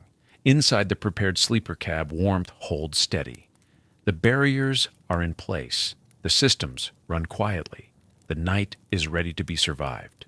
What remains is simply to lie down and trust the preparation. Fuel was not just what moved the truck forward. In winter, it was what kept the cab warm through the night, what ensured the engine would start come morning, and what separated a routine cold evening from a dangerous one. Managing it required attention before the temperature dropped, not after. The driver who thought ahead stayed warm. The driver who didn't might wake to an engine that wouldn't turn over and a cab growing colder by the hour. Diesel fuel changed in the cold. Below certain temperatures, around 10 to 15 degrees Fahrenheit, wax crystals began forming inside it. This was called gelling. The fuel grew thick and cloudy. The crystals could clog fuel filters, starving the engine of what it needed to run. A gelled fuel system meant no engine. No engine meant no heat, no movement, no way forward. It was a quiet failure, nothing dramatic, just fuel that would no longer flow. Drivers knew this. They prepared for it before the cold arrived. Anti-gel additives went into the fuel tank when forecasts showed temperatures dropping. These additives lowered the gel point, keeping the fuel liquid at temperatures where it would otherwise solidify. A small bottle of additive, poured into the tank at the fuel island, bought hours of protection. It was a simple step, easy to forget, and essential not to. The fuel tank itself mattered. Drivers kept tanks as full as possible during winter. A full tank had less air inside, which meant less moisture, which meant less condensation forming on the tank's interior walls. That condensation could freeze, and ice in a fuel tank created the same problems as gelled fuel. A full tank also meant more fuel available for heating through the night. Running a heater for 10 or 12 hours consumed fuel steadily, and knowing there was enough in reserve allowed for rest without worry. Some trucks had fuel tank heaters, electric elements that kept diesel above the gelling point even in extreme cold. Others relied on engine heat radiating back toward the tank or on insulated fuel lines. But the simplest protection remained keeping the tank full and the additive mixed in before temperatures fell. DEF was another concern. Diesel exhaust fluid required by modern emission systems froze at 12 degrees. It was stored in a separate tank, and if it froze solid, the truck's emission system would throw codes and restrict engine power. Many newer trucks had heated DEF tanks to prevent this, small electric heaters that kept the fluid liquid. Older systems did not. Drivers with unheated DEF tanks sometimes carried the fluid inside the sleeper overnight, bringing it in like the water bottles, keeping it warm enough to pour back in come morning. Engine block heaters offered another layer of preparation. These were electric heating elements installed in the engine block. plugged into shore power at truck stops to keep the engine warm overnight. A warm engine started easily. A cold engine, especially in subzero temperatures, resisted. The oil thickened. The battery's power dropped. Block heaters kept everything closer to operating temperature, and drivers used them whenever outlets were available. Not all parking spots had them. Not all truck stops offered enough, but when the option existed, the cord went in. The routine of evening fuel management was quiet and methodical. Before settling in for the night, the driver checked the fuel gauge. If it was below half, refueling happened then, not in the morning. The anti-gel bottle came out if temperatures were borderline. The DEF level was confirmed. If a block heater outlet was nearby, the cord was retrieved from the side box, unwound, and plugged in. These steps took minutes. They required no special tools, no expertise, just consistency. There was a meditative quality to this preparation. The same actions in the same order, every cold night. Check fuel, add treatment if needed. Confirm DEF, plug in if possible. Each step was a small assertion of control over conditions that could not otherwise be controlled. The driver could not make the night warmer, but they could ensure the fuel would flow and the engine would start. That was enough. Inside the cab, a driver might keep a spare bottle of anti-gel additive, a flashlight, a phone charger fully charged. Water bottles came inside, pulled from exterior compartments before they could freeze solid. Emergency food, granola bars, crackers, something that didn't require preparation, stayed within reach. These were backups, rarely needed, but their presence mattered. Knowing they were there allowed for deeper rest. The fuel itself, sitting in the tank beneath the cab, was doing quiet work all night. If the anti-gel had been added, the wax crystals never formed. If the tank was full, condensation stayed minimal. If the block heater was running, the engine stayed warm. All of this happened without attention, without effort, because the preparation had been done earlier. The night unfolded smoothly because the decisions had already been made. By the time the driver lay down in the sleeper, the fuel system was as ready as it could be. The tank was full or nearly so. The additives were mixed in. The engine was warm or warming. What happened overnight? Whether temperatures dropped further than expected, whether wind chill pushed conditions into truly dangerous territory, would unfold regardless.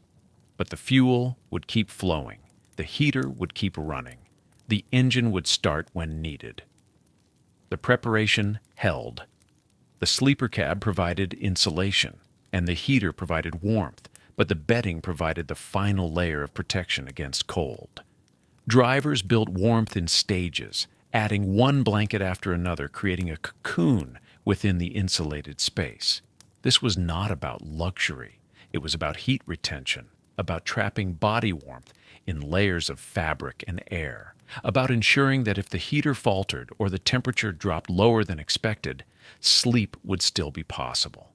The mattress itself sat on a platform, usually plywood or composite board over a storage compartment. It was foam, 4 to 6 inches thick, firm enough for support, soft enough for comfort.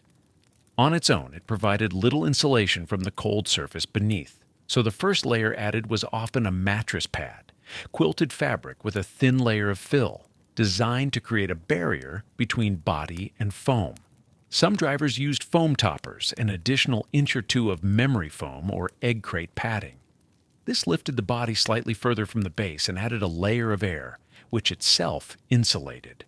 Sheets came next, fitted to the mattress, cotton or a cotton blend. These were practical rather than warm, a clean surface to sleep on, something that could be washed at a laundromat during a home time break. In summer, sheets alone might be enough. In winter, they were just the foundation. Blankets built the real warmth. The first blanket was often fleece, lightweight, warm for its weight, quick to dry if dampness got in. Fleece trapped air between fibers, and trapped air held heat. It draped over the body easily, conforming to shape without weight. A second blanket might be wool or a wool blend, heavier, denser, capable of holding warmth, even if it grew slightly damp from condensation. Wool had been used for cold weather bedding for centuries because it worked. Drivers knew this without needing to understand the science. A third layer often came from a comforter or quilt, thick, filled with down or synthetic insulation, designed to provide the final seal against cold. Some drivers used sleeping bags rated for winter camping, unzipped and laid flat, or zipped fully and slept inside them. A sleeping bag rated to 0 degrees or below could keep a person warm even if the cab heat failed entirely. It was insurance in fabric form. The layering was intentional. Multiple thin layers trapped more air than a single thick one. Air between blankets acted as insulation. If the night grew warmer than expected, a layer could be pushed aside. If cold deepened, a layer could be pulled back. The system was adjustable, responsive, controlled by the person inside it. Pillows mattered as well. A good pillow kept the head warm and the neck aligned. Some drivers used two, one for structure, one for softness. Pillowcases were cotton, changed regularly, another small piece of normalcy carried into the cab. A wool or fleece pillowcase added warmth around the head, where heat loss could be significant.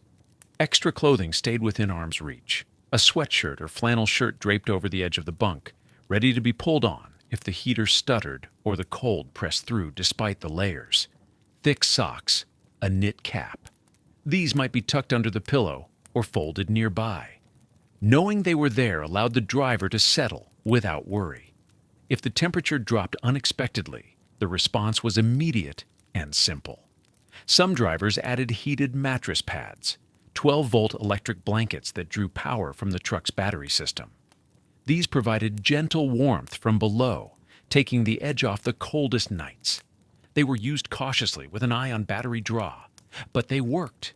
A heated pad combined with layered blankets above could create warmth even when outside temperatures fell well below 0. The bedding itself became familiar over time. The same blankets, washed and folded and carried from load to load across state lines and time zones. A particular quilt, a favorite fleece, a sleeping bag from years prior. These items carried comfort beyond their thermal properties. They were known. Their weight, their texture, their smell, all of it contributed to the sense of safety that allowed sleep to come. Building the layers each evening was part of the routine. Smoothing the sheet, positioning the fleece, pulling the comforter up, folding back a corner to climb in later. It took 2 or 3 minutes, no more, but it was time that mattered. The cab became a bed, a refuge, a place built intentionally for rest. The driver moved slowly through the steps, arranging things just so, preparing not just for sleep but for warmth through the hours ahead. When everything was ready, the bunk looked simple. Blankets stacked, pillows positioned, a warm space waiting in the cold.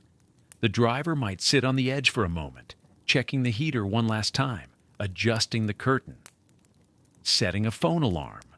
Then the final step, sliding under the layers, feeling the immediate softness, pulling the blankets up to the chin, letting body heat begin its slow work of warming the cocoon from within.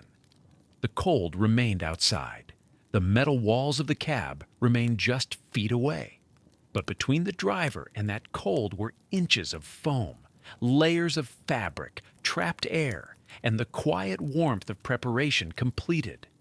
The bedding held. The night could deepen. Sleep could come. The cab is sealed now, insulated and curtained, the heater running steadily in the background. The larger work is finished. What remains are the small acts, the last systematic steps that complete the transition from day to night, from movement to stillness. These are the details that separate a prepared night from a difficult one, the actions that ensure the warmth you have built will be enough to carry you through the hours ahead. They are performed in the same order each evening, less from strict necessity than from the comfort of routine. The repetition becomes meditative. The completion of each step brings its own quiet reassurance. Water bottles are brought inside. Left in the cab's front compartment or the truck's exterior storage, they will freeze solid within hours when temperatures drop well below 0. Drivers carry in what they need for the night and the next morning. Drinking water, coffee for the thermos, anything required before the engine warms the cab again at dawn. The bottles are placed within reach of the bunk, near the small shelf, or in the netting pocket along the wall. In the morning, water from inside the sleeper will pour freely. Water left outside will be ice. Extra clothing is positioned within arm's reach. A heavy jacket hangs from a hook near the sleeper's entrance. Thick socks rest on the small shelf. A winter hat and gloves are tucked into a corner of the bunk. This is not for comfort during sleep, the bedding and heater provide that, but for the possibility of failure. If the heater stops in the night, the temperature inside the sleeper will drop rapidly. The insulation slows the loss of warmth, but it does not stop it. Within an hour, the air inside may match the air outside. Clothing within reach allows the driver to add layers without leaving the relative warmth of the blankets, buying time to assess the problem or wait for dawn. A flashlight is placed near the pillow, its position memorized in the dark if the heater fails. The cab's dome light may drain the batteries quickly. If the main batteries drain, the cab goes dark. The flashlight is independent. It allows movement, troubleshooting, or simply the small comfort of light when surrounded by cold and mechanical silence. Beside it, the phone rests on its charger, plugged into the 12-volt outlet or the inverter if one is installed.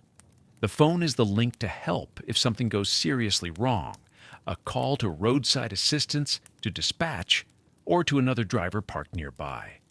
Keeping it charged is not optional. Emergency food is kept accessible. Protein bars, crackers, sealed nuts, anything that requires no preparation and will not freeze into inedibility. These are not for hunger in the ordinary sense. They are fuel for the body if the driver wakes cold and cannot start the engine, or if morning comes and ice has sealed the door from the outside, or if an unexpected storm makes leaving the truck unsafe. The calories generate body heat from within. The presence of food, even unopened, provides psychological reassurance. You will not go without. You have what you need. The small space is checked a final time.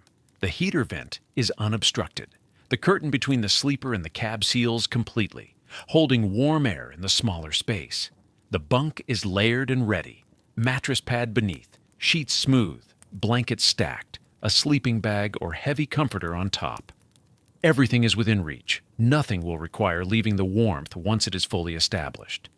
Outside, the light is fading. The truck stop around you is settling into evening rhythms. Doors close with dull metallic thuds. Distant engines idle or cycle off. Voices fade as drivers finish their own preparations and retreat into their cabs. The movement of the day gives way to stillness. The cold, which has been present but secondary, becomes the dominant fact. The temperature drops steadily now, falling toward the night's predicted low. Inside the sleeper, the heater hum continues, steady and low. The small interior lights cast a warm glow against the darkness gathering outside the covered windshield and curtained windows. You complete the last actions. The phone alarm is set for the morning departure time. The small reading light is positioned for a few minutes of reading or simply lying awake, letting the day's tension drain away. The jacket near the door is touched once more. There, ready, insurance. The water bottles are confirmed in place. The flashlight's beam is tested briefly, then switched off. There is a particular quality to this moment. The cab is prepared. The night ahead is accounted for. The steps have been completed in their familiar order. The same sequence followed in Minnesota and Montana, in Iowa and Idaho, across 100 frozen nights. The repetition is not tedious. It is comforting. It is the evidence of experience, the application of lessons learned in harder nights when something was forgotten or overlooked. This systematic approach is how warmth is maintained and rest is found when the world outside is inhospitable. It is not dramatic. It is simply necessary, and in its necessity, it becomes a kind of ritual, small acts performed with attention, building toward the larger goal of making it through. The preparations are complete now. What remains is the act itself, settling into the layered bedding, pulling the blankets up, feeling the warmth that has been built and maintained surround you. The work is finished. The night can begin. You lie down. The mattress beneath you gives slightly, foam or inner spring, worn to your shape over months or years of nights. The sheets are cool at first contact, pulling heat from your skin, but the layers above hold warmth close. You pull the blankets up slowly, arranging them across your shoulders, tucking the edges in along your sides. The sleeping bag or comforter goes on last, its weight settling evenly, sealing in the warmth your body generates and the heater provides. The sleeper is dark now. The curtain blocks any light from the cab. The windshield covers and window curtains block the truck stop's exterior lights. The high poles with their sodium lamps, the glow from other cabs, the occasional sweep of headlights as a truck maneuvers into a space. Inside, the darkness is complete. It is a chosen darkness, constructed deliberately, and it transforms the small space into something separate from the world outside. You are enclosed, contained.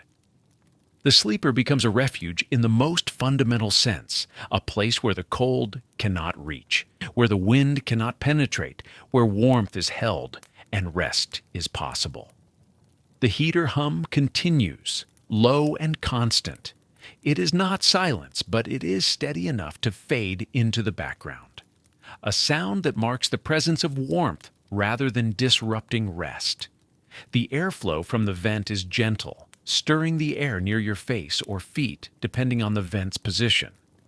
The temperature inside the sleeper is stable now. 60 degrees, perhaps 65 if the heater is set higher or the insulation is particularly effective. It is not the warmth of a summer night, but it is enough. Surrounded by blankets, your body's heat accumulates beneath the layers, creating a microclimate warmer than the sleeper itself, much warmer than the air outside. Outside, the temperature continues to drop. 10 degrees now, perhaps 5, perhaps lower depending on the region and the severity of the night. The metal shell of the cab conducts cold inward. The glass of the windows does the same, despite the covers. But the insulation slows this transfer. The heater counters it. The blankets trap your body's warmth. These combined defenses are enough. The cold remains outside. You remain warm.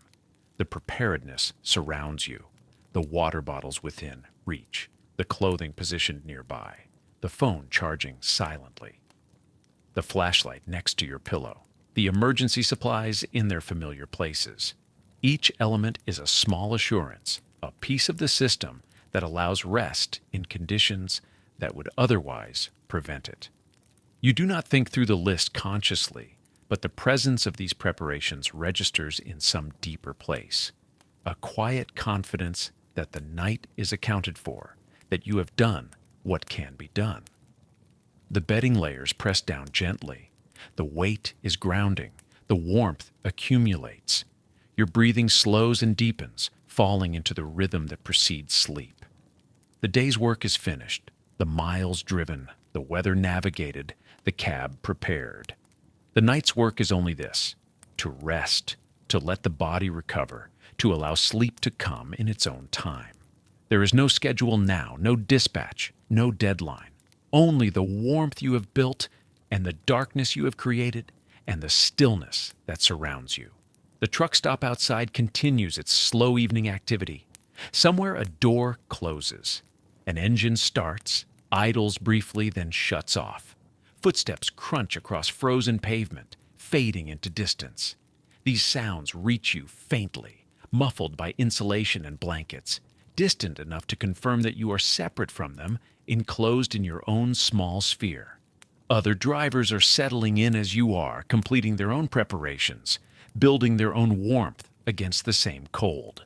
The truck stop is a temporary community of solitary refugees, each cab its own world, each driver alone but not isolated, and surrounded by others doing the same work of surviving the night. The cold outside is real and present. By morning, frost will coat every surface.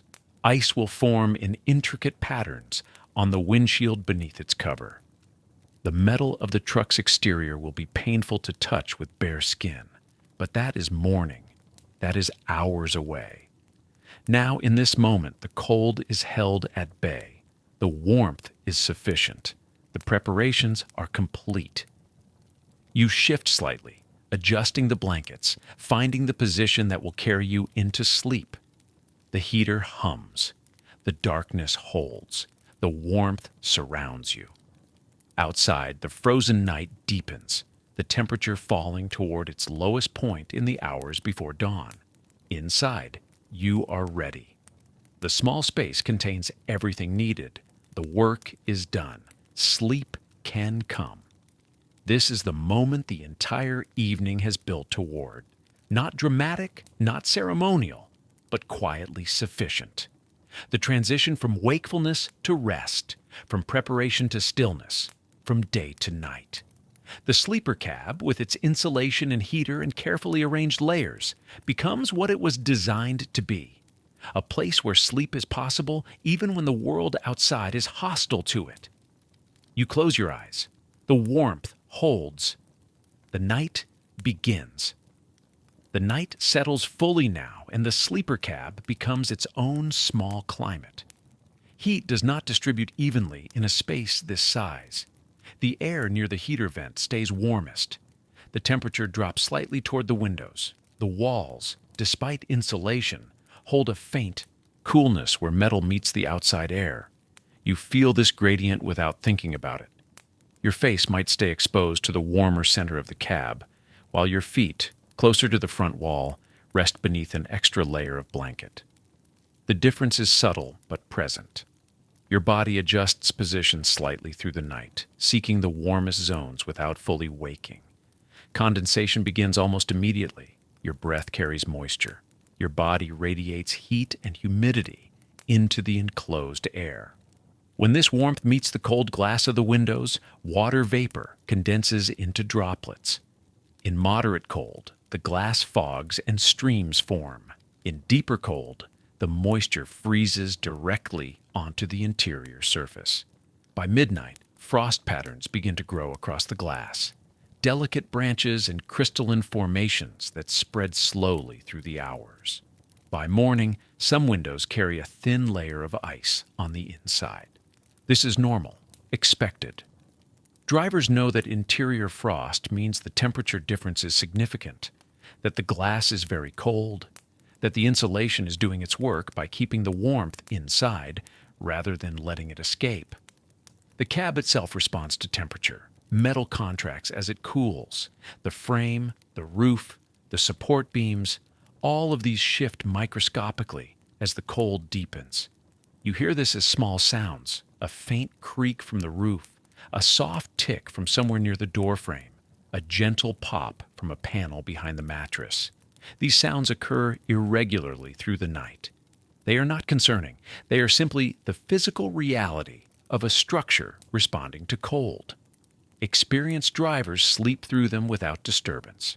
New drivers sometimes wake at first, listening, then learn that the sounds mean nothing except that the night is cold and the cab is settling. Darkness inside the sleeper is complete when curtains are drawn and windshield covers are in place. No light enters from the outside. No glow from distant truck stop lamps. No reflection from snow. The blackness is total. This absence of light creates a specific kind of rest. There is no visual stimulation, no reason for the eyes to focus. The mind releases the effort of sight entirely. Some drivers find this darkness comforting, a sensory reduction that makes sleep easier. Others keep a small LED nightlight near the floor, just enough to orient themselves if they wake. Either way, the darkness contributes to the cocoon-like quality of the space. You are enclosed, insulated, separated from the visual world. Your awareness of the cold outside remains even as you sleep. You know the temperature has dropped further. You sense the wind increasing or the stillness deepening. This knowledge exists at the edge of consciousness. It does not prevent sleep, but it shapes the quality of rest. There is a specific comfort in being warm while knowing the conditions beyond the walls. The contrast makes the warmth more tangible. The security of preparation becomes a physical sensation. You are protected not by distance from the cold, but by thin layers of insulation, by a heater burning fuel steadily, by decisions made hours earlier. This awareness brings a particular kind of peace, the peace of having done what was necessary, of trusting systems that have proven reliable, of rest earned through careful attention. The mattress beneath you holds your body heat. Blankets trap warmth in layers. The sleeping bag, if you use one, creates an additional thermal barrier. Within this nest, your core temperature stays stable, but your face often remains exposed to the cooler air of the cab. This contrast, warm body, cool face, is the traditional temperature profile for deep sleep. It mirrors the conditions humans slept in for millennia before central heating. Many drivers sleep better this way than they do in climate-controlled hotel rooms. The slight coolness on the skin signals rest time. The warmth beneath the covers signals safety. Sound inside a sleeper cab during winter carries a specific character. The environment is not silent, but the sounds present are limited, repetitive, and mostly gentle. They form an acoustic backdrop that becomes familiar through repetition. Many drivers find these sounds conducive to sleep, a form of white noise that masks more disruptive irregularities and creates a steady sensory environment that the mind can ignore. The heater provides the most constant sound. A diesel-fired unit produces a whisper of forced air from the vent, a sound like a very quiet fan running in another room. The burner itself operates almost silently, with only the faintest hum detectable when the unit cycles on. An APU generates a deeper sound, a low mechanical rumble from the small engine, muffled by housing and insulation but present as a gentle vibration that travels through the frame. This sound is steady and rhythmic. It does not fluctuate. Electric heaters produce the least noise, often just the faint click of a thermostat engaging and the soft movement of air across heating elements. Whatever the source, the heating system creates a baseline sound that persists through the night. Drivers grow so accustomed to this sound that its absence would wake them faster than its presence. The cab's climate control cycles periodically. When interior temperature drops slightly below the thermostat setting, the heater increases output. When temperature reaches the upper threshold, output decreases or pauses. This cycling produces subtle changes in sound. The fan speed increases with a gentle rise in pitch. The burner ignites with a soft whoosh. The APU throttle adjusts with a barely perceptible change in engine note. These variations occur slowly and predictably. They mark time through the night in quiet intervals. Some drivers develop an unconscious sense of these cycles, their sleep rhythm aligning loosely with the heating pattern. External sounds reach the sleeper in muffled form. The insulation that holds heat also dampens noise. Wind becomes audible when strong, but as a softened presence rather than a sharp sound. You hear it moving around the trailer, a low rush that rises and falls with gusts.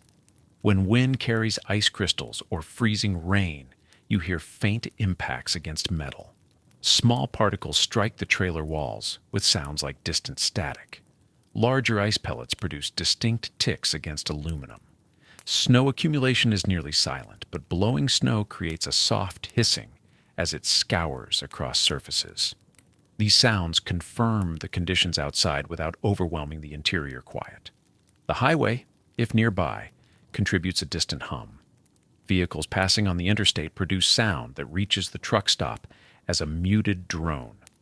Individual vehicles are rarely distinguishable. The sound blends into a continuous low-frequency presence that fades into background awareness. During heavy winter weather, highway traffic thins. Fewer vehicles pass. The intervals between sounds lengthen. Sometimes the highway becomes silent for long stretches, a sign that conditions have deteriorated enough to stop most travel. Other trucks provide intermittent sounds through the night. An engine starts in the distance, a diesel ignition followed by rough idling that smooths as the engine warms. Air brakes release with a sharp hiss that carries across the frozen lot. A driver climbs down from a cab, boots crunching on snow or scraping on ice-cleared pavement. A door slams. Footsteps fade toward the building. Later, the sequence reverses. These sounds mark the rhythms of other drivers' schedules, some leaving for early morning runs, others arriving after long night drives. The sounds are brief and infrequent. They confirm that you are not alone in the landscape, that others are engaged in the same work, following the same patterns. Inside the sleeper, smaller sounds occur. Your own breathing, the rustle of fabric as you shift position, the creak of the mattress, the settling of blankets. These sounds are intimate and immediate. They exist within the cocoon of warmth you have created. When you wake briefly during the night, these are often the first sounds you notice, evidence of your own presence, confirmation that you are warm and resting and safe. Silence between sounds holds its own quality. The pauses are not empty, but expectant. In these quiet moments, you become aware of the absence of urban noise. No traffic lights, no distant sirens, no neighborhood activity. The winter night outside is vast and still. The cold suppresses sound. Snow absorbs what little noise exists. The darkness is not just visual, but acoustic. This depth of quiet is rare. It surrounds the small sounds of the sleeper cab like a great stillness. And within that stillness, sleep comes with a particular ease. Sleep in a sleeper cab during winter is not the same as sleep in a motionless, silent bedroom. It carries disruptions, adjustments, and a quality, shaped by the environment that contains it. The heater cycles, the wind shifts, the temperature fluctuates by degrees as fuel burns and pauses and burns again. These are not emergencies. They are simply the conditions within which rest occurs. And over time, over hundreds of nights spent in the same small space, under the same cold sky, drivers develop something that might be called adaptation. Not tolerance, not acceptance, but a kind of learned stillness that allows sleep to deepen even when the environment around them refuses to remain perfectly constant. The heater's rhythm becomes familiar. If it runs continuously, the sound fades into background steadiness. If it cycles on and off, the driver begins to anticipate the intervals without waking fully. The body registers the change in air temperature, the shift from active warmth to residual heat, and adjusts beneath layers of blankets without conscious thought. This is not light sleep. It is slup that has learned to coexist with variation. The driver does not wake when the heater clicks off. The driver does not startle when it resumes. The sounds become part of the structure of the night, as regular and expected as breathing. There is also the psychological dimension of the sleeper cab at night. It is a locked metal box, inches thick, surrounded by cold darkness, wind, and sometimes falling snow. The walls are close. The ceiling is low. The door is sealed. This could feel claustrophobic. It could feel vulnerable. But for many drivers, it does not. Instead, it feels secure. The smallness of the space becomes a form of containment. The proximity of the walls becomes shelter rather than confinement. Outside, the landscape is vast, exposed, and frozen. Inside, there is warmth, familiarity, and control. The driver has prepared this space. The driver has chosen this position. The driver has ensured that heat will last and that morning will arrive without crisis. That knowledge settles into the body as a kind of ease, and sleep comes not despite the conditions, but because of them. Deep sleep, when it occurs, is the result of years. Drivers who are new to winter overnights may wake frequently, startled by sounds, or worried about fuel. Drivers who have spent a decade on the road sleep differently. They have learned which sounds matter and which do not. They have learned the difference between wind against the trailer and someone approaching the cab. They have learned to assess in the space of a single waking breath whether action is required or whether sleep can resume. This is not a skill taught in any training program. It is acquired through repetition, through night after night of waking and listening and deciding and returning to rest. It is a form of expertise that exists only in the body. Some drivers use tools to aid this process. White noise apps play steady static through the night. masking the irregular sounds of other trucks arriving and departing. Small fans hum near the bunk, creating consistent sound that smooths over the gaps between heater cycles. These are not distractions. They are anchors. They provide continuity in an environment where silence is never complete and stillness is never guaranteed. The driver does not listen to the white noise. The driver listens through it, filtering out what is routine and remaining alert only to what is unusual. This dual awareness, deep rest combined with background vigilance, is the signature of sleep in the cab. Sleep in a sleeper cab is not unbroken. It is staged. Drivers wake briefly, assess, and return to rest. This is not insomnia. It is not restlessness.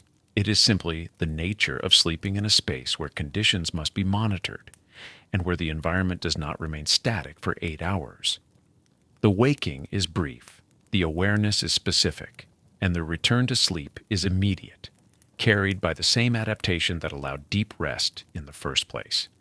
A driver wakes because the air feels different. The heater has cycled off, and the residual warmth is fading. The cab is not cold yet, but the temperature has shifted enough to register. The driver does not rise. The driver listens. The heater clicks. The flame ignites.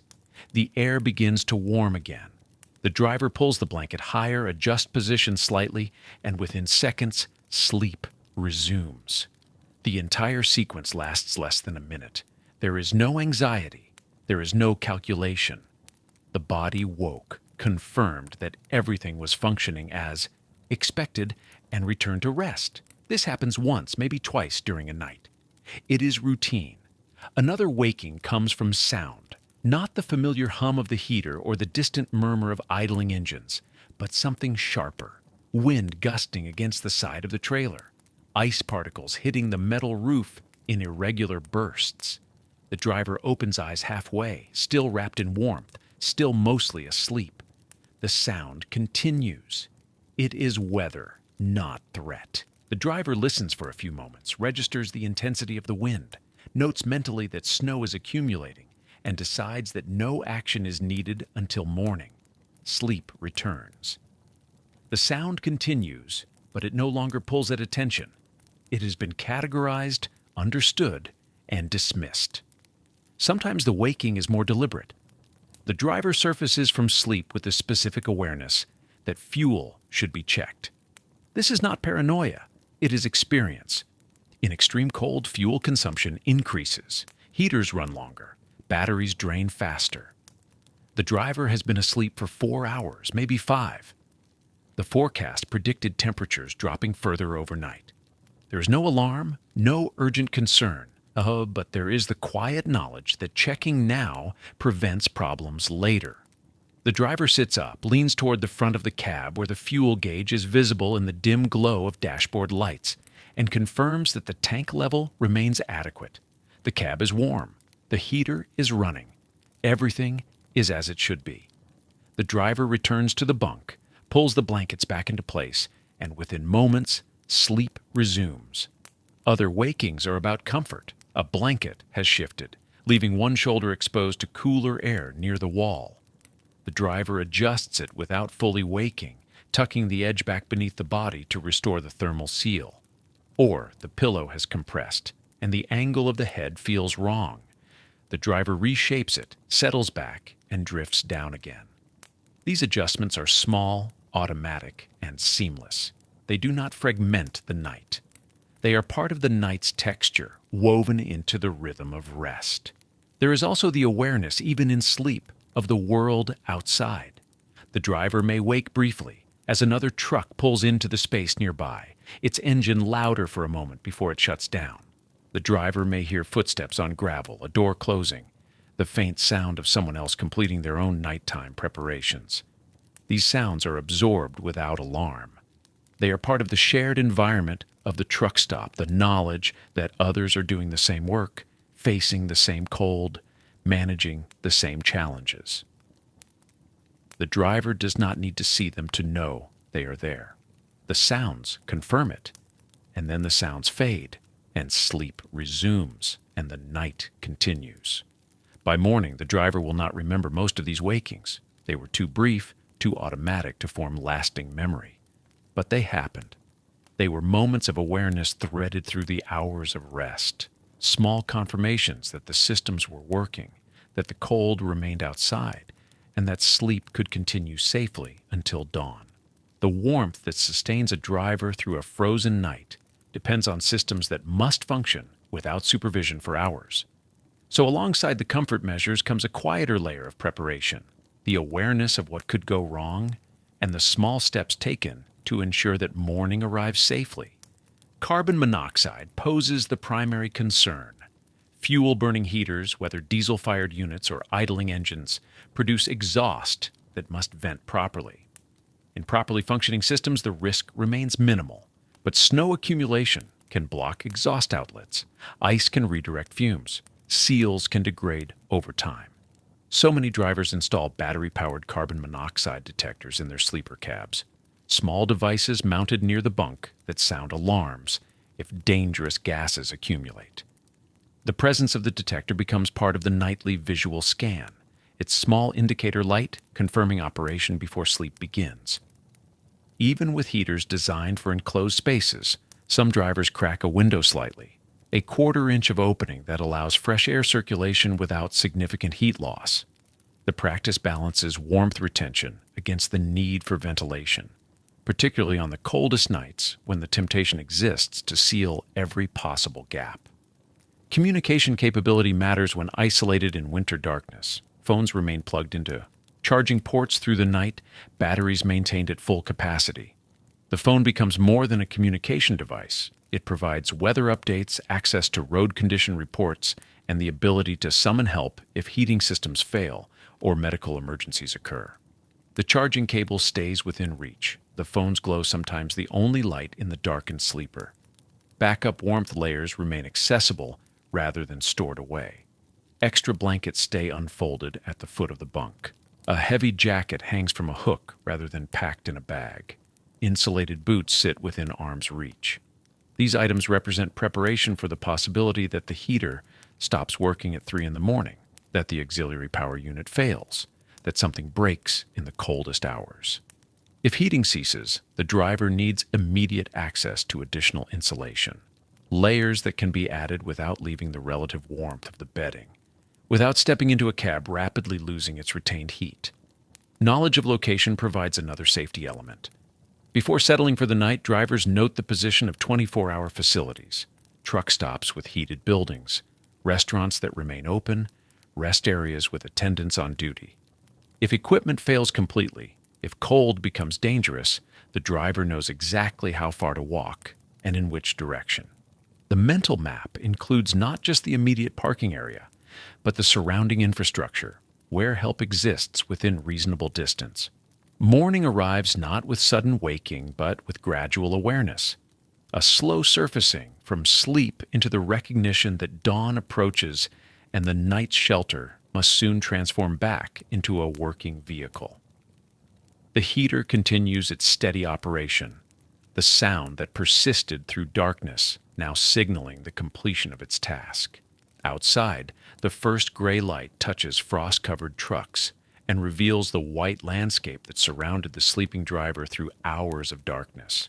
Frost patterns cover the interior windows where warm air met cold glass through the night. Ice crystals form intricate designs, feathered branches and geometric clusters that map the temperature boundary between heated sleeper and frozen exterior. The patterns glow faintly in dawn light, beautiful and temporary. They mark the success of the night's preparation, the warmth maintained inside while winter pressed against every surface from outside. Sound changes as morning establishes itself. Other engines start across the truck stop. The heavy diesel ignition sounds that signal other drivers beginning their own morning transitions. Air brakes release. Voices carry briefly across cold air. The stillness that characterized the deep night gives way to increasing activity, the parking area returning to its daytime function as a place of movement rather than rest. Inside the sleeper, warmth remains. The heater fulfilled its purpose. The blanket layers still hold accumulated body heat. The driver lies in the last moments of complete comfort before facing the morning's cold realities, aware that beyond the insulated walls and curtained windows, ice covers, windshields, and metal surfaces have spent hours at temperatures far below freezing. The transition from this warmth to driving readiness requires its own process, its own sequence of steps that reverse the evening's settling in ritual. The frozen morning waits beyond the sleeper's walls. The highway waits. Miles wait. But for these last quiet moments, the driver remains surrounded by the warmth created through preparation and maintained through the long night. A small climate sustained against winter, now approaching the hour when it must be left behind. The first movement comes slowly. You wake fully as the sky begins to lighten. Not sunrise yet, but the faint shift from black to deep gray that signals morning approaching. The heater continues its quiet work. The sleeper remains warm, but the day requires departure, and departure requires leaving this carefully maintained warmth behind. You sit up slowly, still surrounded by blankets and the close air of the insulated space. The main cab beyond the sleeper, the driver's seat, the dashboard, the windshield, sits cold. Heat has not reached there through the night. That space matches the outside temperature more closely than this one. Stepping into it will feel like stepping partway into winter itself. The windshield cover comes off first. You open the sleeper curtain and reach forward, pulling the insulated panel away from the glass. Ice coats the windshield completely. Frost has formed in intricate patterns across every inch, thick enough that you cannot see through it, white and opaque in the dim light. The main engine starts with the solid rumble that defines the beginning of every driving day.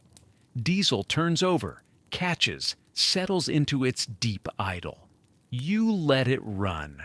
15 minutes, sometimes longer in extreme cold. The engine needs time to warm itself, to bring oil and coolant up to operating temperature. Forcing cold metal to work immediately risks damage. So you wait, and while you wait, the engine begins transferring heat forward into the cab. The defrosters run at full power. Hot air streams against the windshield from vents along the dashboard. Ice begins to melt slowly, first at the edges, then spreading inward in irregular patterns. Water runs down the glass in thin streams. The process cannot be rushed. You watch the clear sections grow, revealing the truck stop beyond, the other trucks, the gray morning sky. Inside the cab, warmth spreads gradually. What was cold enough to see your breath becomes merely cool, then comfortable. You sit in the driver's seat now, dressed fully, gloves set aside. A cup of coffee steams in the cold air. The small electric kettle in the sleeper produced hot water. Instant coffee dissolved into it, heat cupped between both hands. You step outside briefly to walk the truck's perimeter. The cold strikes immediately, the particular deep cold of early morning, the coldest point in the 24-hour cycle. Your breath plumes white. Snow crunches underfoot. You check the trailer connection, examine the tires, touch nothing metal with bare skin. Everything that needs checking gets checked. Then you return to the cab's growing warmth. The windshield clears completely. Ice melts, defrosters dry the remaining moisture. Visibility returns. The truck stop empties slowly around you as other drivers complete the same morning preparations and pull back onto the highway. The space that served as stationary shelter for the night, the parking spot, the position carefully chosen yesterday afternoon, becomes simply another empty space as you release the brakes and begin moving. The truck returns to the road. Miles wait ahead. Destinations require reaching. And tonight, when darkness falls and temperatures drop again, the entire process will repeat. Finding a place to park, preparing the sleeper, creating warmth, sleeping through cold, and waking to begin again. And so, the night ends, as it always does. The truck pulls away from the parking space, ice cracking under tires, and returns to the highway. The sleeper cab becomes just a bunk again. Curtains open, blankets folded, heater set to idle. The warmth that was built so carefully fades into ordinary cab heat. The shelter that held the darkness outside becomes part of the moving cab once more. Tonight, somewhere else, the process will begin again. Another forecast checked, another parking space chosen, another sleeper prepared against the cold. This is the rhythm: movement, then rest, cold, then warmth, and the knowledge always that preparation makes the difference between comfort and misery in the hours between sunset and dawn.